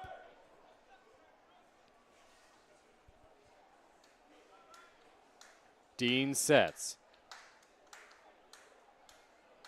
Peeks at second, delivers, upstairs. 1-1 to Joseph. Going to be a good at-bat here for Starling. Cleveland right behind him. There's a base open. If you feel like you might have a better shot at Brownlee, you don't have to give Starling anything too good to eat. But Dean's a guy that's aggressive. He's going to try to throw strikes here, and he'll challenge you. 1-1, breaking ball, swing and a miss from Joseph there. It's 1-2. This feels like a pivotal at-bat in the ball game, Noah. Majors may not get a better chance than this to tie the ball game up. They got a runner in scoring position. They've had 2 cracks at it with Lawrence at second. Reyes Cruz struck out. Joseph in the hole, 1-2. Deans looks at second and delivers. Joseph, swing and a miss, strike 3. Brandon Deans, 2 big strikeouts with runners in scoring position, and the Majors are retired in the home half of the 7th. They trail 2-1 as we head to the 8th on Majors TV. I want to ride this pony, but I suffer from low E. Millions of people are suffering from low energy, commonly known as low E. Low E has hurt my performance in the bedroom. I haven't been able to make the bed in years. Now there's hope. Planet Fitness replaces low E with Big E, which keeps you energized and glowing all day. Simply join through the free PF app for only $15 a month. Planet Fitness is a proud partner of your London Majors.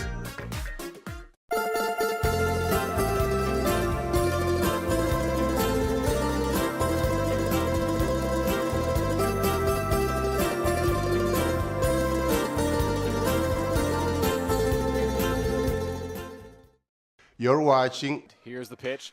Joseph drills it to right center field. That ball's going back to the warning track, to the wall.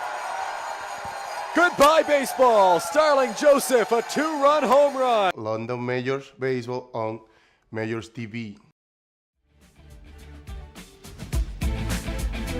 Back here at Labatt Park as we get the 8th inning underway at our 519 Jersey Auction mobile camera. Noah's got a chance to capture us up here in the broadcast booth. How's it going, guys? His waves to all our friends at home. Hello, everybody. We don't have the booth cam up today, and I think because of technical difficulties before the games, this is your only chance to see our faces tonight. This is where we are. If you're wondering where we are when we're calling these ball games, that's us perched up atop of the main grandstand here at Labatt Memorial Park, and one of the best views, as far as I'm concerned, here in the Intercounty Baseball League in terms of broadcast booths. We get ready for the 8th inning here in London. Yeah, 8th inning set to get underway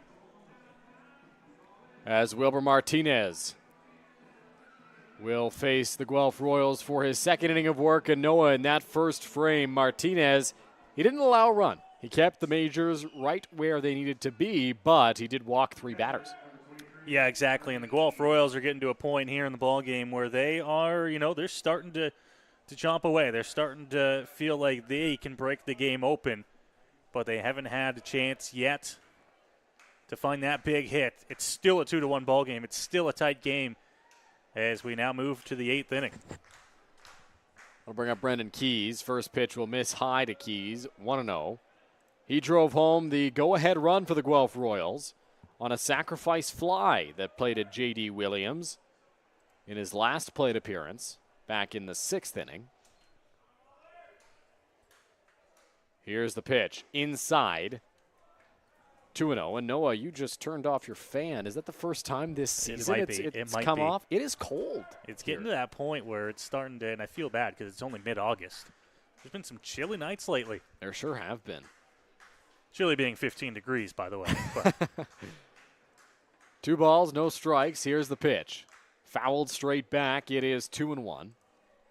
And I think tomorrow I saw it's going to get down to 14. Yeah, only 20 degrees right now, so nothing to worry about. Nothing to worry about at all. Maybe the fan was cooling me off. The Friday low, 12 degrees. Oh. I guess we're getting close to September. We're getting close. But we're not there yet. 2-1 count. Here's the pitch. Swing and a miss. 2-2. Looking for a big first out to begin the inning here and kind of set the tone for the inning. Got the first out of the 7th on the pop-up before the walks started to become an issue. Martinez readies and delivers the 2-2. That's off the plate outside. 3 balls and 2 strikes now to the Royals catcher. No action in the Majors bullpen as we begin the inning here. Just some moving around down there. You can kind of see it at the top of your screen there. Well, Martinez is going to be asked to probably get through this inning unless he runs into some real trouble. And he has just issued his 4th walk in an inning plus 1 batter as Keys reaches first base. So the Royals have a leadoff base runner. Yeah, not the way you want to start the inning. You had yourself in a good spot there. Got the count to 2-2 at one point before 2 straight balls. Issues the walk to begin the inning.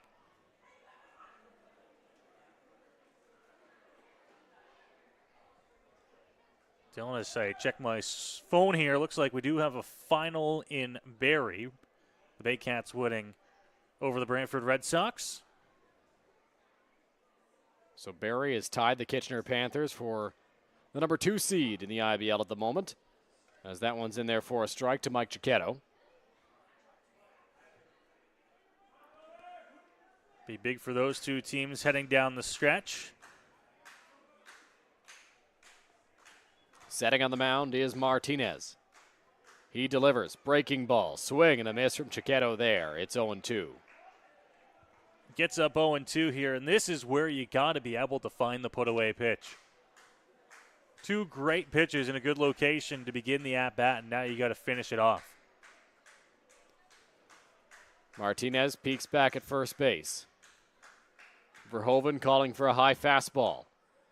Hit his spot, but Cicchetto didn't chase. It's 1-2. Just not enough there to get the chase. A little too high.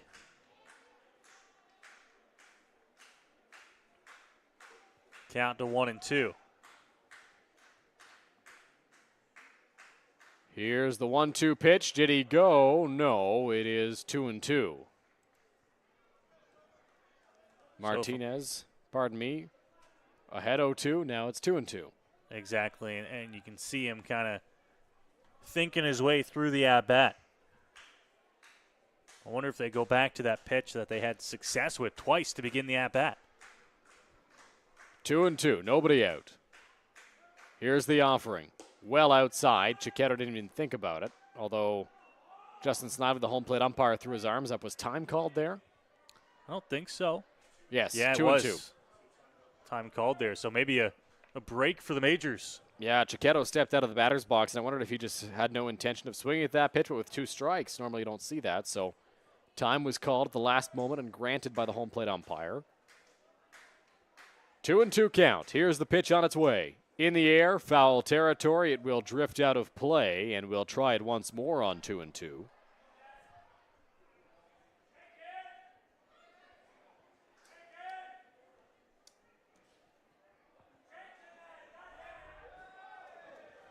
Two balls, two strikes, nobody out. In the top of the 8th inning here at Labatt Park, Majors down by just a run. Here's the pitch to Chiquetto. Called strike 3. Martinez freezes him with a breaking ball. One gone. Well, great battle back there to get that first out of the inning on the strikeout. Goes to the same breaking ball he got the first 2 strikes with. No contest, down on strikes, and there is one gone here as we go to the bottom of the order here for the Royals. It'll be Kyle Cush stepping into the batter's box for Guelph. Number 9 hitter has a runner over at first base. Quick throw over.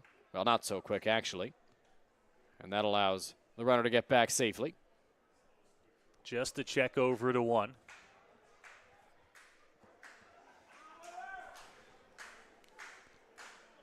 Runner at first, 1 out. Here's the offering. In there for a strike. It's 0-1. Finally, it looks like Wilmer Martinez here, Dylan, has found the pitch that's working for him tonight. And sometimes that can take you a few batters, or in this case, maybe an inning to figure out. Well, it looks like he's got it as he gets up 0-1. Fouled off there by Kyle Cush. It is no balls and 2 strikes with 1 out in the top of the 8th inning. Second straight batter he's got up 0-2 on. Struggled a little bit before finally finding the strikeout pitch on Chiquetto, and now he's up 0-2 on Cush. No balls, 2 strikes, 1 out. Keys over at first base. Offering on its way. Check swing grounder towards second. Graham had to wait for it. Will go to 2, and he hit the runner. His throw to second base hit Brandon Keys. And now the Royals have first and second with 1 out. Well, that ball hit over to second base, and we'll see what the official scoring is. It will go down as an error there. And that's a play, Dylan, where you have to kind of concede and go to 1 because it's going to be too tough of a turn to get to second. And believe me, they had time. The spin was in time, but it's such a tough throw to make when you're spinning 180 degrees around almost to make that throw. You're better off, especially with 1 out already in the inning, to go to 1, get the out, and put yourself in a spot here where you're just a pitch away from getting out of the inning. First offering will miss Ashton Patterson for 1-0. I was a little bit surprised to see Graham go to second. I mean, I appreciated the effort, but it was going to be a tough play no matter what. And the throw hits the runner. So first and second, 1 away. 1-0 count. Here's the pitch. Inside, 2 balls and no strikes. When you got Martinez here, who's working hard. Finally, looks like he's found a little bit of a groove here. Gets the ground ball, and he's not able to get an out on it. Still a ground ball away from possibly getting out of the inning, but he's got to turn a good double play ball up the middle. 2 balls, no strikes, 1 out. Here's the pitch. In there for a strike. It's 2-1. Pitch count for Martinez up there a little bit. 43 pitches through an inning and a third.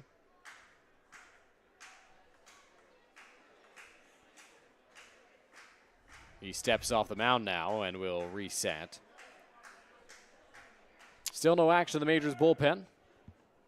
Not in the Royals bullpen either. No, busy weekends for both these clubs. They need to get innings out of their bullpen. 2-1, fouled straight back, 2-2. I was wondering, Noah, if maybe Wilber Martinez factored into the plans as a starter this weekend for the Majors, though right now it appears that he's going to be the one entrusted to try to get the Majors through the balance of this ball game. Well, the thought early on might be a starter on the weekend, but keep in mind if they do have to play that game that was rained out against Guelph, he might be able to come back for a Monday start. On the ground in the hole this time, Graham will go to first, and that'll be the second out of the 8th inning, though you got to wonder, Majors might have been able to be out of this inning had the play been made over at first base on the last batter. Yeah, tough to look at it too far in advance like that, but obviously the Majors now with 2 outs in the inning will look to try and get out of it. That one a little bit of a different play because he didn't have to come straight in on it. It was taking him towards first base, so an easier call on that one. To go to 1 and get the out, runners up to second and third, now 2 outs here in the inning. So 2 runners in scoring position here. Connor Morrow into the batter's box. Martinez sets and delivers. On the ground, in the hole, Battelle to his left, gets between his legs. That'll score a run. Dan Battelle couldn't get over there to make the play, and Reyes Cruz will cut that baseball off. Well, that's another one that the Majors would want back. A mistake on the infield, and it cost them. It goes down as a hit, Dylan, but that should be an error. Right through the legs, through the wickets of the third baseman, and it allows a run to score. So Brad Verhoeven will give the signs here to the Majors infield with runners at the corners. 2 out. Great opportunity for the Royals to continue adding on. Josh Garton into the batter's box. He's been going toe-to-toe with some of these fans tonight who have been all over him. Well, and watch out if he can get a big hit here. Swing and a miss, strike 1.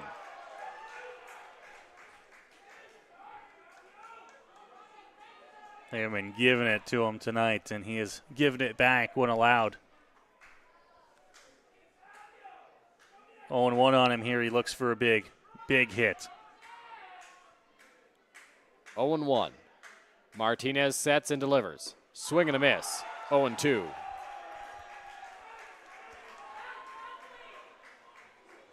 Oh, 2 here on Garden. Majors looking for a big out here to escape the jam again in the 8th inning.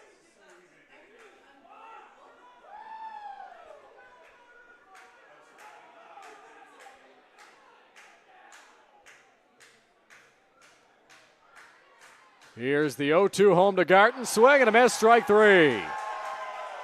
Josh Garton goes down on strikes and sprints back to the dugout as the Royals extend the lead in the inning, Noah. It is 3-1 Guelph. Yeah, 3-1 there. They pick up another run. Unfortunate error on the infield. Now the Majors got to get to work here against the Royals bullpen here in the bottom half. Well, the throw to second base that hit the runner that allowed another base runner for the Guelph Royals, and then the ground ball right through the legs of Dan Battelle over at third base. Frustrating for Wilber Martinez, I'm sure, out there on the mound.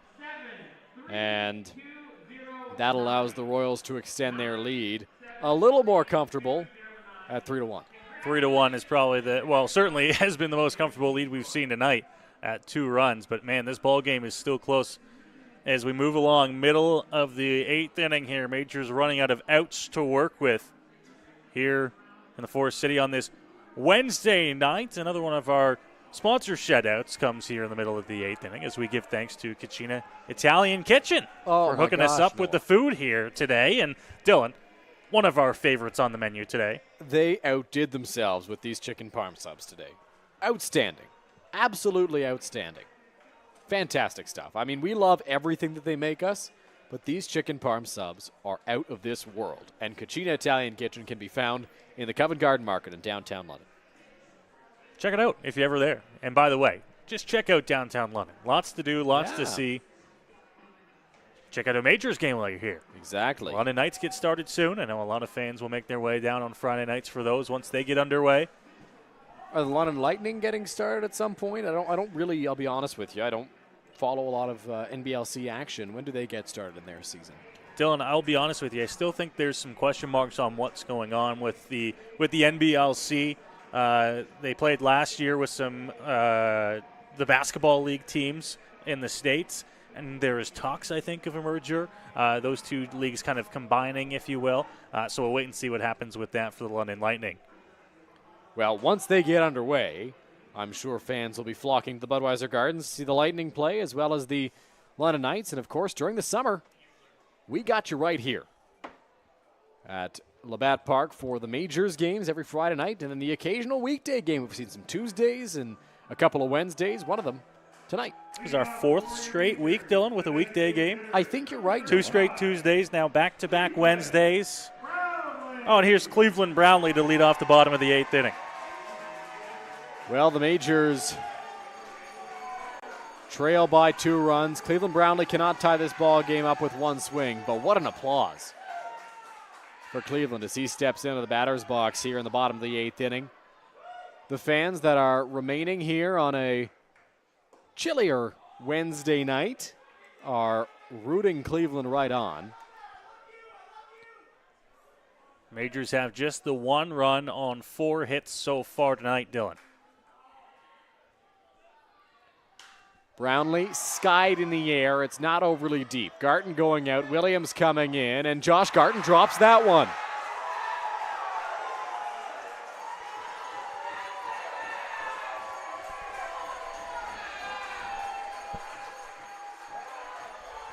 That one will be ruled an error against the Royals' second baseman. A pop fly into center that he could not come up with. And we've got a pinch runner for Cleveland Brownlee.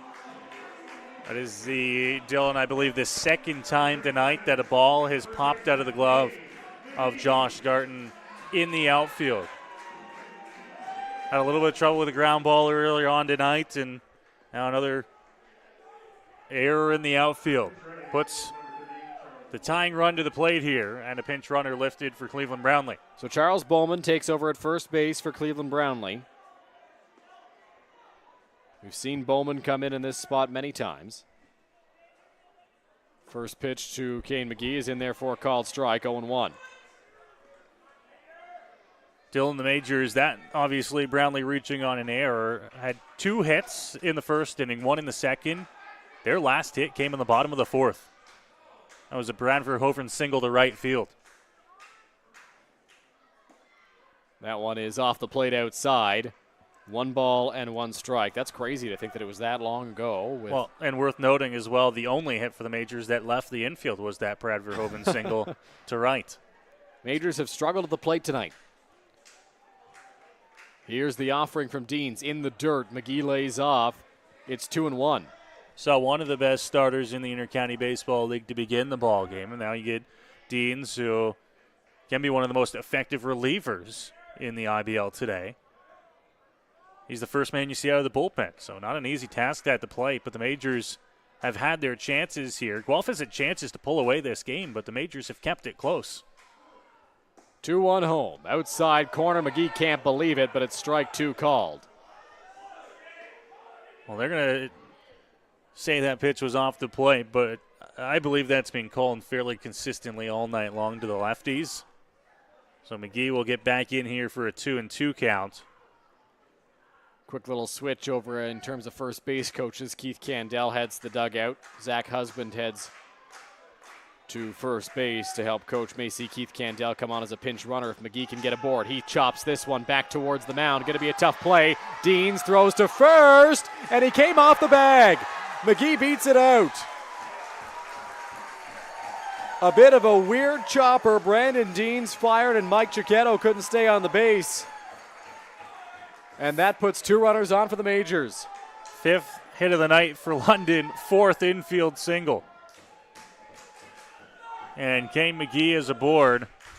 Put runners at first and second. That was a tough play to make for Deans. And now Tina Rommel will come out of the Guelph dugout to chat things over. Rube Janardats out of the Majors dugout to go over, I believe, the changes. Ken McGee, is he looking for a pinch runner out there over at first base? He's making the running motion with his arms. He's saying, you guys want to take me out here? Over at first base, Kane McGee's saying, hey, get me out of this ball game. Keith Candell, I think, had to go put his jersey on. I don't know if he was wearing underneath the sweater because when he came off the field, he sprinted into the clubhouse. Oh, and here comes the pinch runner. Yeah, there he is. Keith Candell is there finally to relieve Kane McGee. Jersey on, Candell ready. And he represents the tying run over at first with nobody out. It'll be Jordan Schulafand with a chance to drive home some big runs here for the Majors.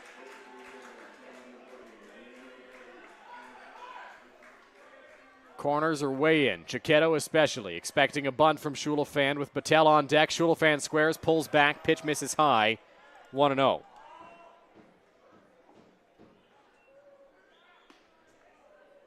Majors have been held off the scoreboard the last 6 innings.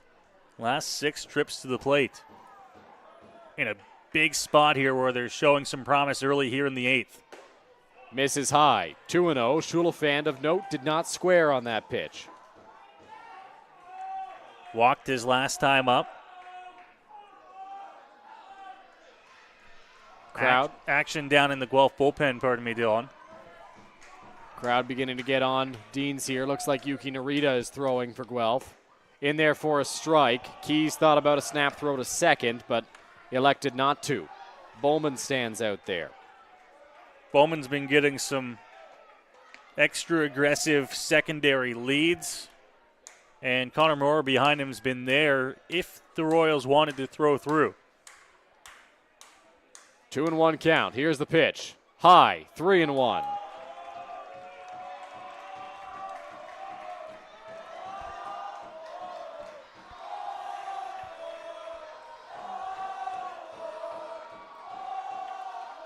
Ball 4 chance, raining down, excuse me.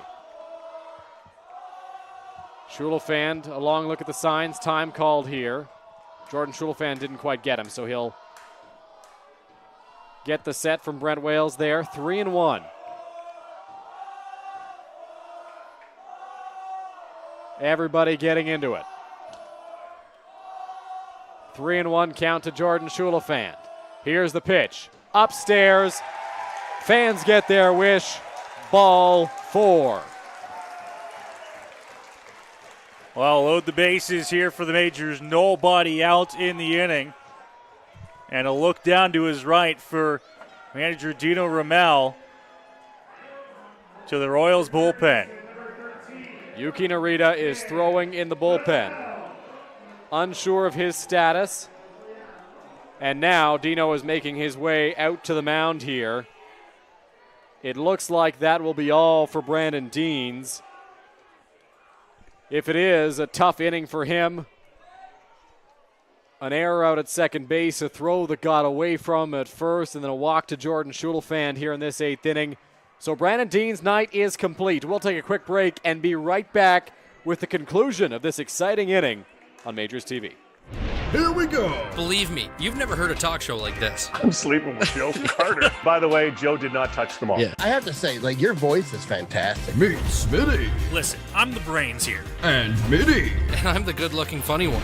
This is the Smitty Mitty Show.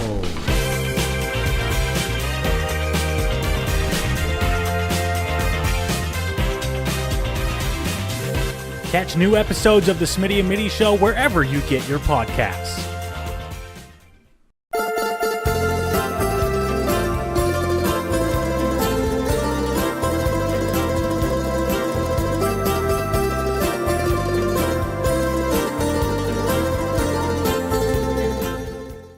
You're watching London Majors Baseball on... I want to ride this pony, but I suffer from low E.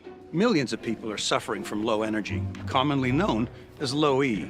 Low E has hurt my performance in the bedroom. I haven't been able to make the bed in years. Now there's hope. Planet Fitness replaces low E with Big E, which keeps you energized and glowing all day. Simply join through the free PF app for only $15 a month. Planet Fitness is a proud partner of your London Majors.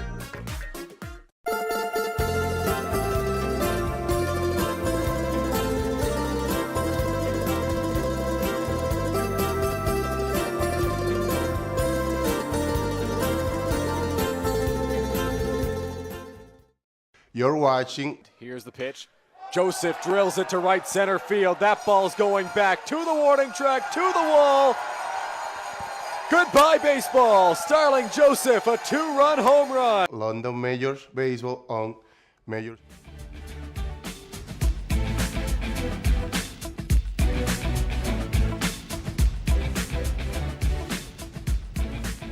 Back here at Labatt Park as Yuki Narita takes over on the mound for Brandon Deans, Noah, in a tough situation. Dylan, no tougher spot for a bullpen arm to come into. Bases loaded, nobody out, but the Royals hoping they've got the right man for the job as Yuki Narita comes into the ball game. 17 appearances this season, 7 of those being starts, and he has 76 strikeouts over 61 and a third innings pitch. He is hoping to try and keep this game where it is, and the Royals out in front with the bases loaded. Nobody out here in the inning.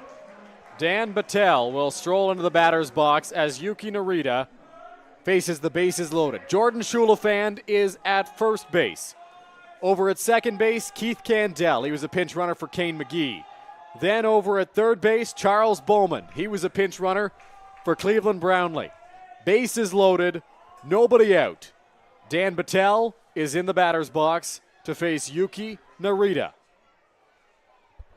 Well, the stage set here for the Majors as they look for the biggest hit of the night so far. Narita fresh into the ball game. Here's the pitch. Battelle takes strike one. New pitcher into the game. You can tell that Battelle was trying to just see what Narita has. 0-1 count. Narita sets. Pitch to Battelle on its way. Off the plate outside. 1-1.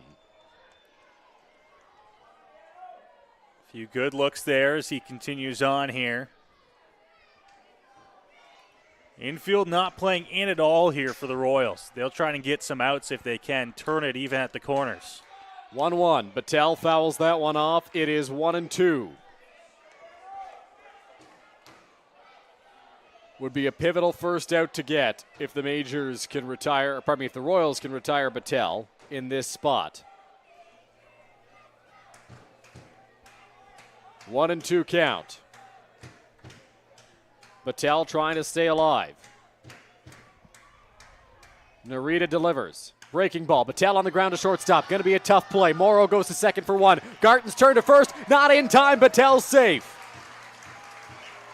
So the fielder's choice allows a run to score, and the Majors have cut the deficit to 1 with 1 out now in the inning. It does a job, Dylan, and a good job at that with the speed coming down the line of Battelle. That was going to be a tough turn for the Royals up the middle. The ball wasn't hit overly hard. They had to be quick with it, and I don't know if they could have been any quicker.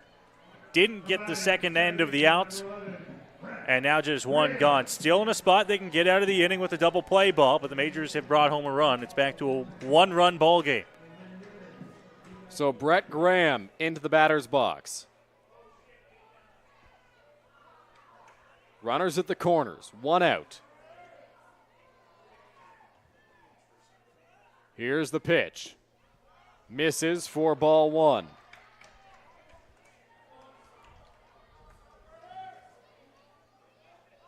Corners now for Guelph do come in just a little bit. Now that tying run 90 feet away. 1-0. Here's the pitch. Big swing from Graham. Comes up empty. 1 ball and 1 strike. Don't know exactly what the plan is here for Guelph. If it's hit hard to the corners, will they look back the run? Keith Candell might be off on first contact.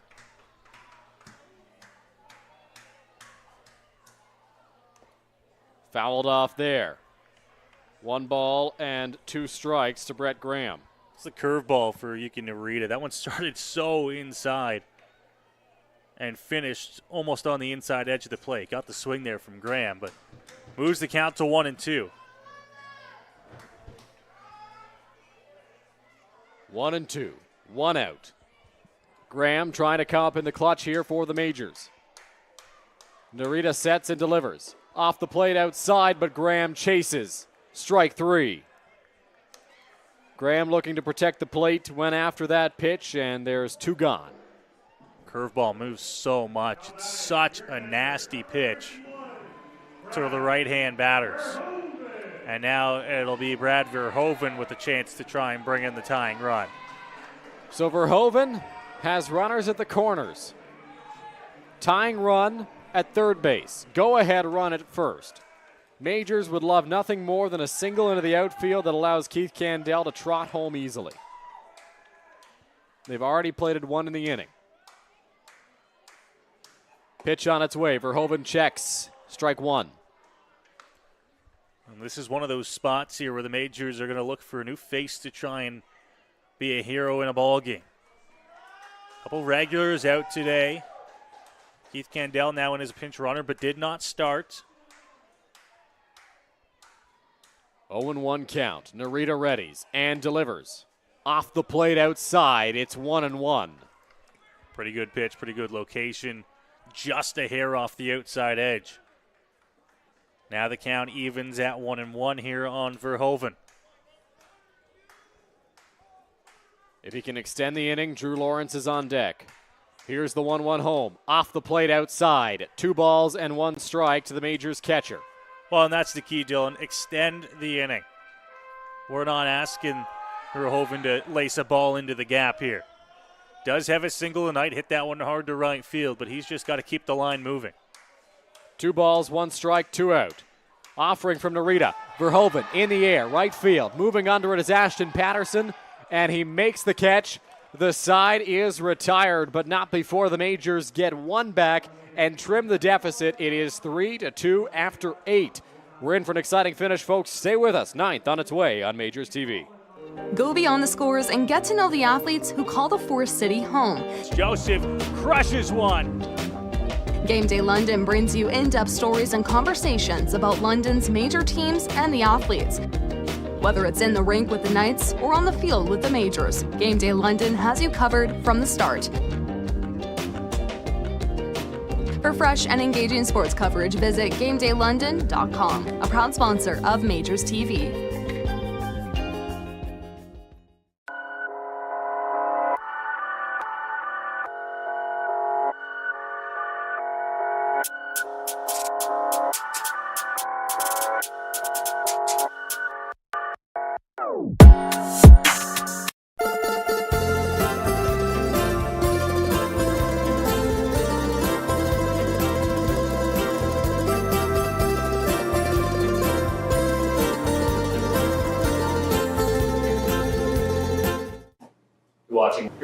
You're watching London Majors Baseball. London Majors Baseball. London Majors Baseball on Majors TV.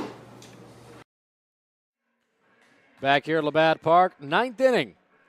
About to get underway, Noah, and the Majors, you see it on your screen there. 1 run in the 8th frame. Is it bedtime, Dylan? It is past my bedtime, I'll tell you that much. And it looks like it is past that young man's bedtime as well. You think the bleachers? Fans enjoying the ballpark. You know what? Not the worst place in the world to sleep. You think the bleachers are comfortable? I'm not saying they're not comfortable. Better than the concrete, right? That's true. No? That's true. Maybe? I'd rather rest my head on the bleacher than rest my head on the concrete ground there. Good idea. I'll take a rest anywhere I can get it here. Just about ready to begin the 9th inning here in London. If you're just joining us, Majors got out in front to the first lead of the ball game in the bottom of the first inning, 1-0. Did not see any runs after that until a little bit later on in the 6th inning when Guelph put up 2. Each team scored 1 in the 8th, and here we are heading to the top of the 9th inning with the Royals out in front to a 3-2 lead. So a few changes here for the Majors. Keith Candell stays in the ball game. He will play shortstop. Yeah, he's over at short. Looks like Tommy Reyes-Cruz moves over to second base.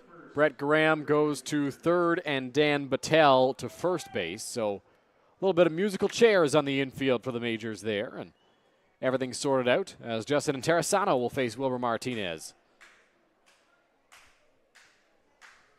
Here's the pitch. In there for a strike. Martinez now at 50 pitches through 2 innings of work. Interessano was 1 for 4 on the day. That one, a big double. Majors picking up a run in the bottom of the 8th inning. First time they've scored First time they've got a hit since the bottom of the fourth. First time they've scored since the bottom of the first. And now key here for them is to shut down the Royals in the ninth. Keep it at just a 1-run deficit and keep that momentum in your favor. 1 ball, 1 strike. Martinez sets out there on the mound. And that one's cut on and missed. It's 1-2. Terrasano's got a hit today, doubled down the right field line. That really got the Royals started, Dylan. Ended up coming around to score what at the time was the game-tying run. Kind of changed the tone of the game. Showed that Guelph was finally there to find their bats. In the air, center field, Drew Lawrence. To his right, now coming in, makes the catch, and there's one away in the top of the 9th inning. That'll bring up J.D. Williams, who's 2 for 2 on the day. Williams has been the toughest out for the Majors. 2 walks, a single, and a double. That double drove home the tying run. Later in that inning, he scored the go-ahead run for Guelph, so he has had himself a ball game. And looking to get things started here for the Royals with 1 gone in the 9th inning.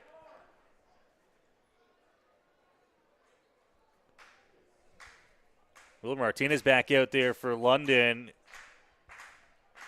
3rd inning of work we mentioned for him.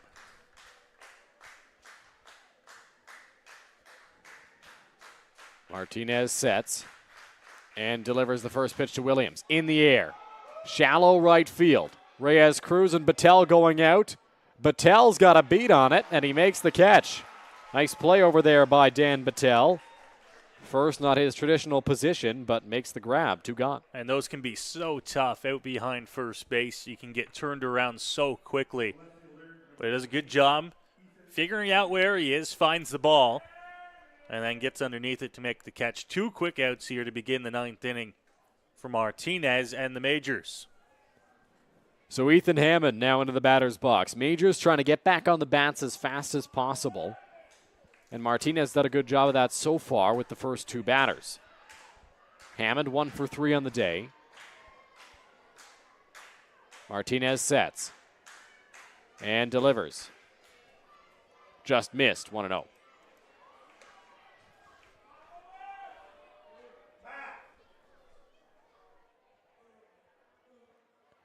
One ball, no strikes, 2 out.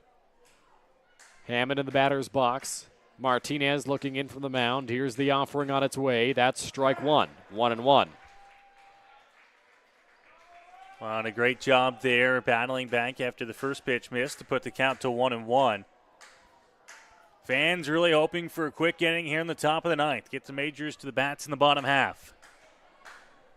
Here's the 1-1 home. Misses. 2 balls and 1 strike. Martinez has lost a little bit of velocity here now into his 3rd inning of work, but still effective in finding the zone. First inning that he was out there was where he struggled the most in finding the strike zone. 2-1. Chopper on the ground towards second. It takes a hop on Reyes Cruz, and it gets through into right field. Charging for second is Ethan Hammond, and he will get in there with a hustle double. Well, it'll go down as a double, but he didn't hit it very hard. Took a funny hop out front of Reyes Cruz and into right field. And he's into second base. The first base umpire, James Deacon, did call obstruction on Dan Patel for a little bit of contact as the runner rounded first and into second base, but it did not affect him. He was going to be in there easily. Yeah, Ethan Hammond, a great job hustling his way to second base. So that'll bring up Brennan Keys. Big insurance run at second base.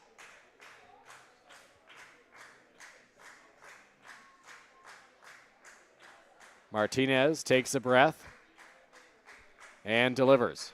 On the ground towards first, it will be a foul ball, 0-1.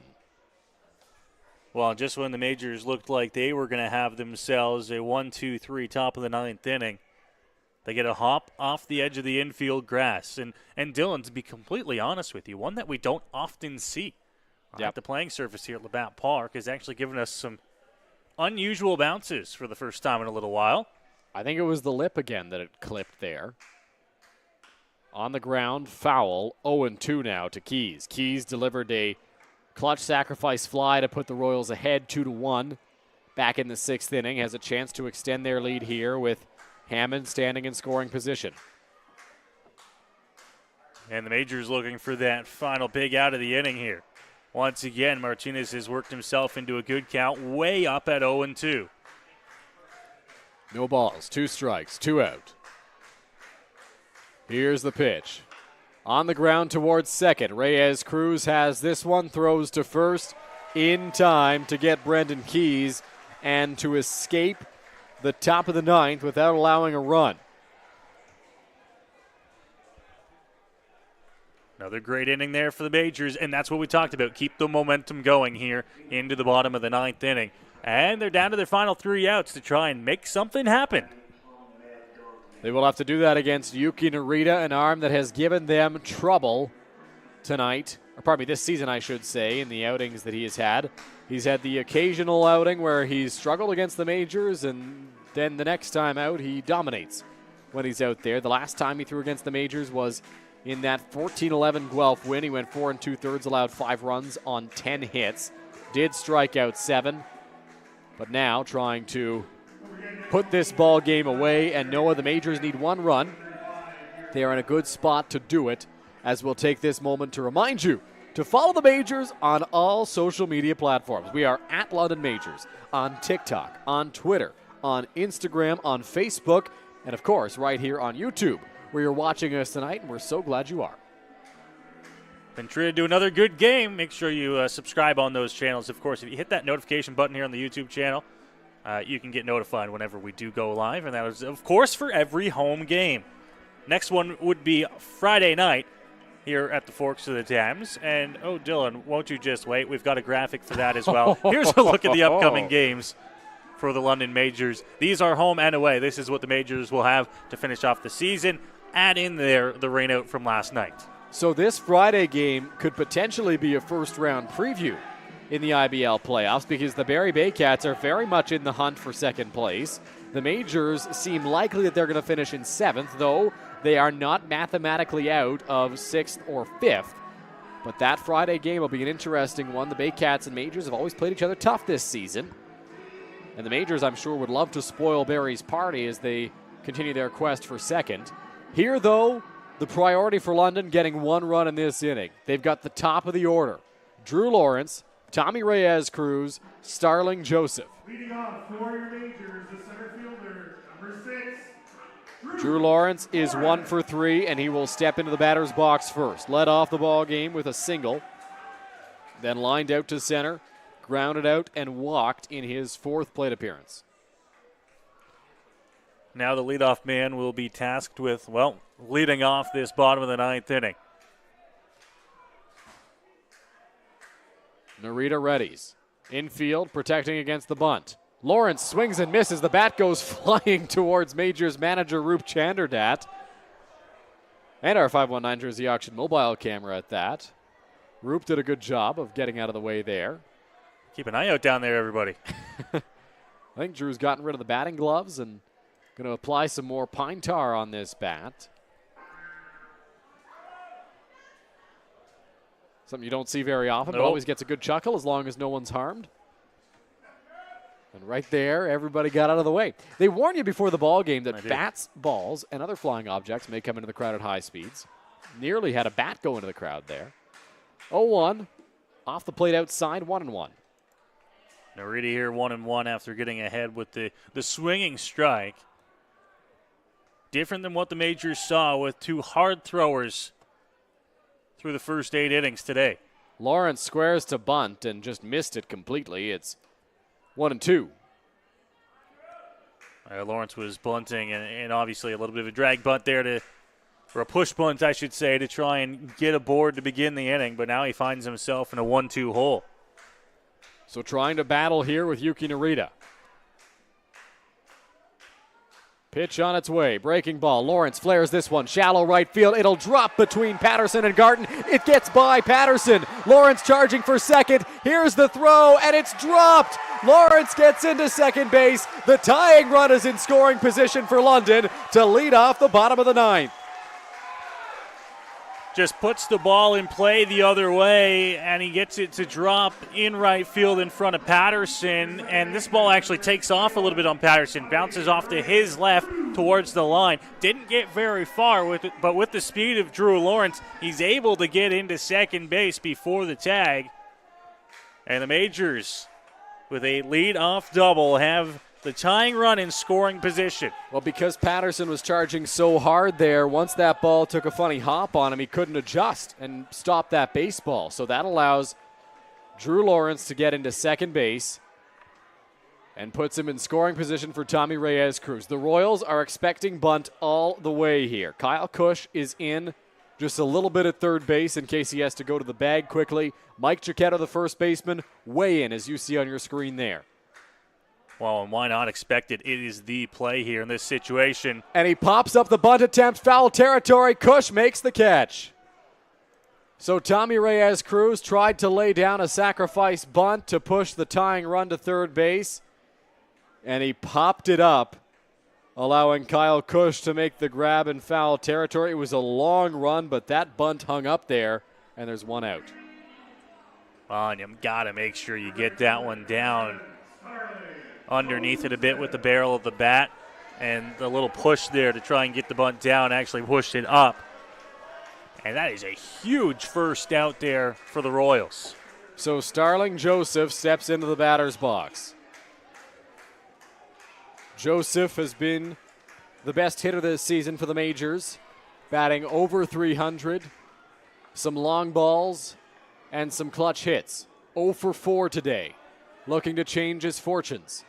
Swing and a miss. Good fastball from Narita. Challenged him. Joseph comes up empty. 326, 14 doubles, 9 home runs, and a team-leading 44 runs batted in for Starling Joseph. Narita sets. Peeks back at Lawrence. Here's the 0-1. Breaking ball. Joseph did a good job not chasing that one. It is 1 ball and 1 strike. Dylan, worth noting as well, with the pinch runner coming in for Cleveland Brownlee his last time up, it's not Cleveland Brownlee in the on-deck circle behind Starling Joseph. It is Charles Bowman on deck. Here is the 1-1 home. Joseph gets jammed and fights that one off foul. 1 ball and 2 strikes. Well, and the Royals obviously confident in Narita and their pitchers here. You would see a lot of teams in this situation, especially with Brownlee lifted for a pinch runner his last time up. You would probably see them walk Starling Joseph. He's got that open base. You can put the force on. And with Bowman on deck, who has not had a whole lot of at-bats this season. 1-2 count. Here's the pitch. Joseph, did he go? No, says first base umpire James Deacon. 2-2. And it was close, but he did just hold up that swing on the pitch outside to move the count to 2-2. 2 balls, 2 strikes, 1 out. Starling Joseph is in the batter's box. Yuki Narita is on the mound, trying to close this ball game out for Guelph.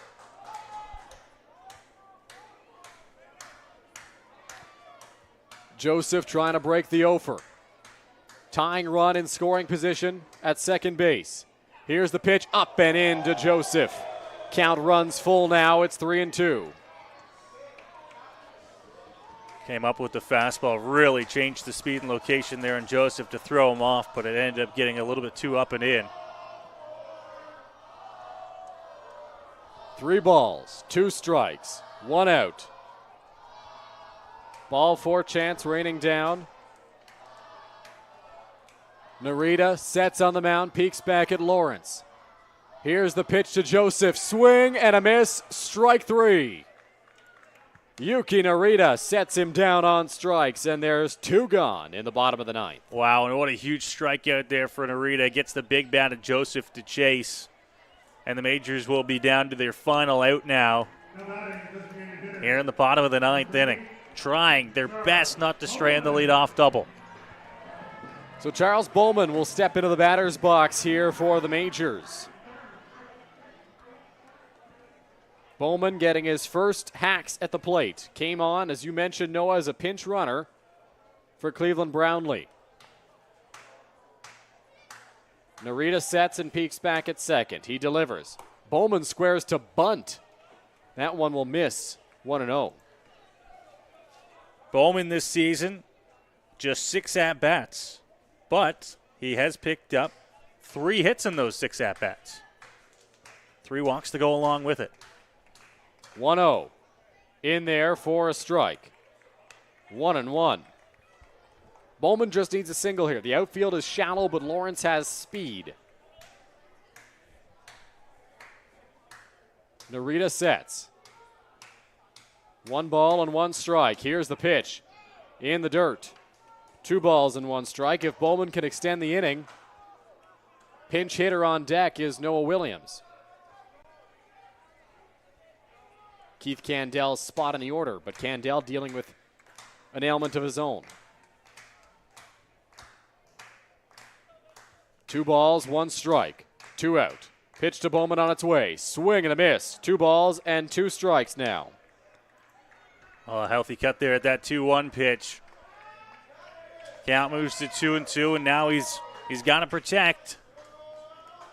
Narita looks to work out of the leadoff double and end the ball game for the Royals.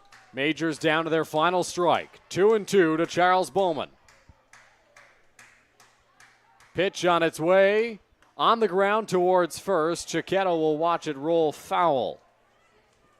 So we'll try once more on 2-2.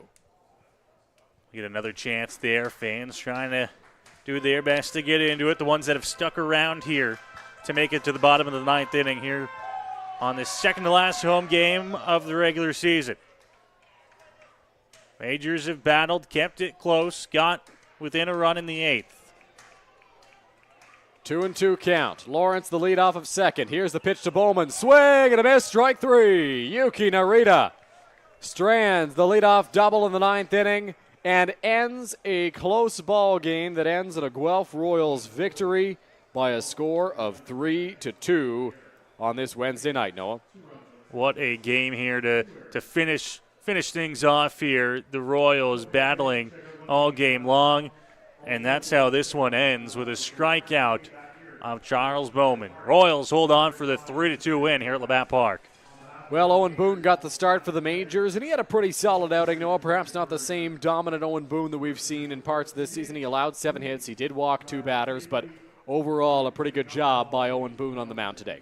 Yeah, you couldn't ask for a whole lot more. Pitch count got up there a little bit, struggled at times, but at the end of the day, he kept the Majors in a spot where they could win the ball game, and the offense couldn't complete their end of the bargain. Just 2 runs on 6 hits for London. They never really were able to string things together in this game, and they'll fall to the Royals here on this Wednesday night. Majors certainly had their chances. They put some runners on base against Brandon Deans, but 1 run in the first, the next run coming all the way in the 8th inning. It was a struggle at times against Claudio Custodio of the Guelph Royals and the rest of that Royals pitching staff as the Majors fall by a score of 3-2 here today. They are busy over the next few days. They are back in action on Friday to take on the Barrie Baycats here at Labatt Park as fans get their autographs in.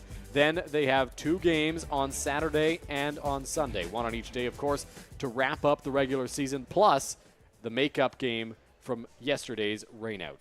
We're very glad you decided to join us here and spend your Wednesday night with us here at Labatt Park. For Director Cal Johnstone, color commentator Noah Smith, my name is Dylan Baker. Thank you for joining us. We'll talk to you again on Friday.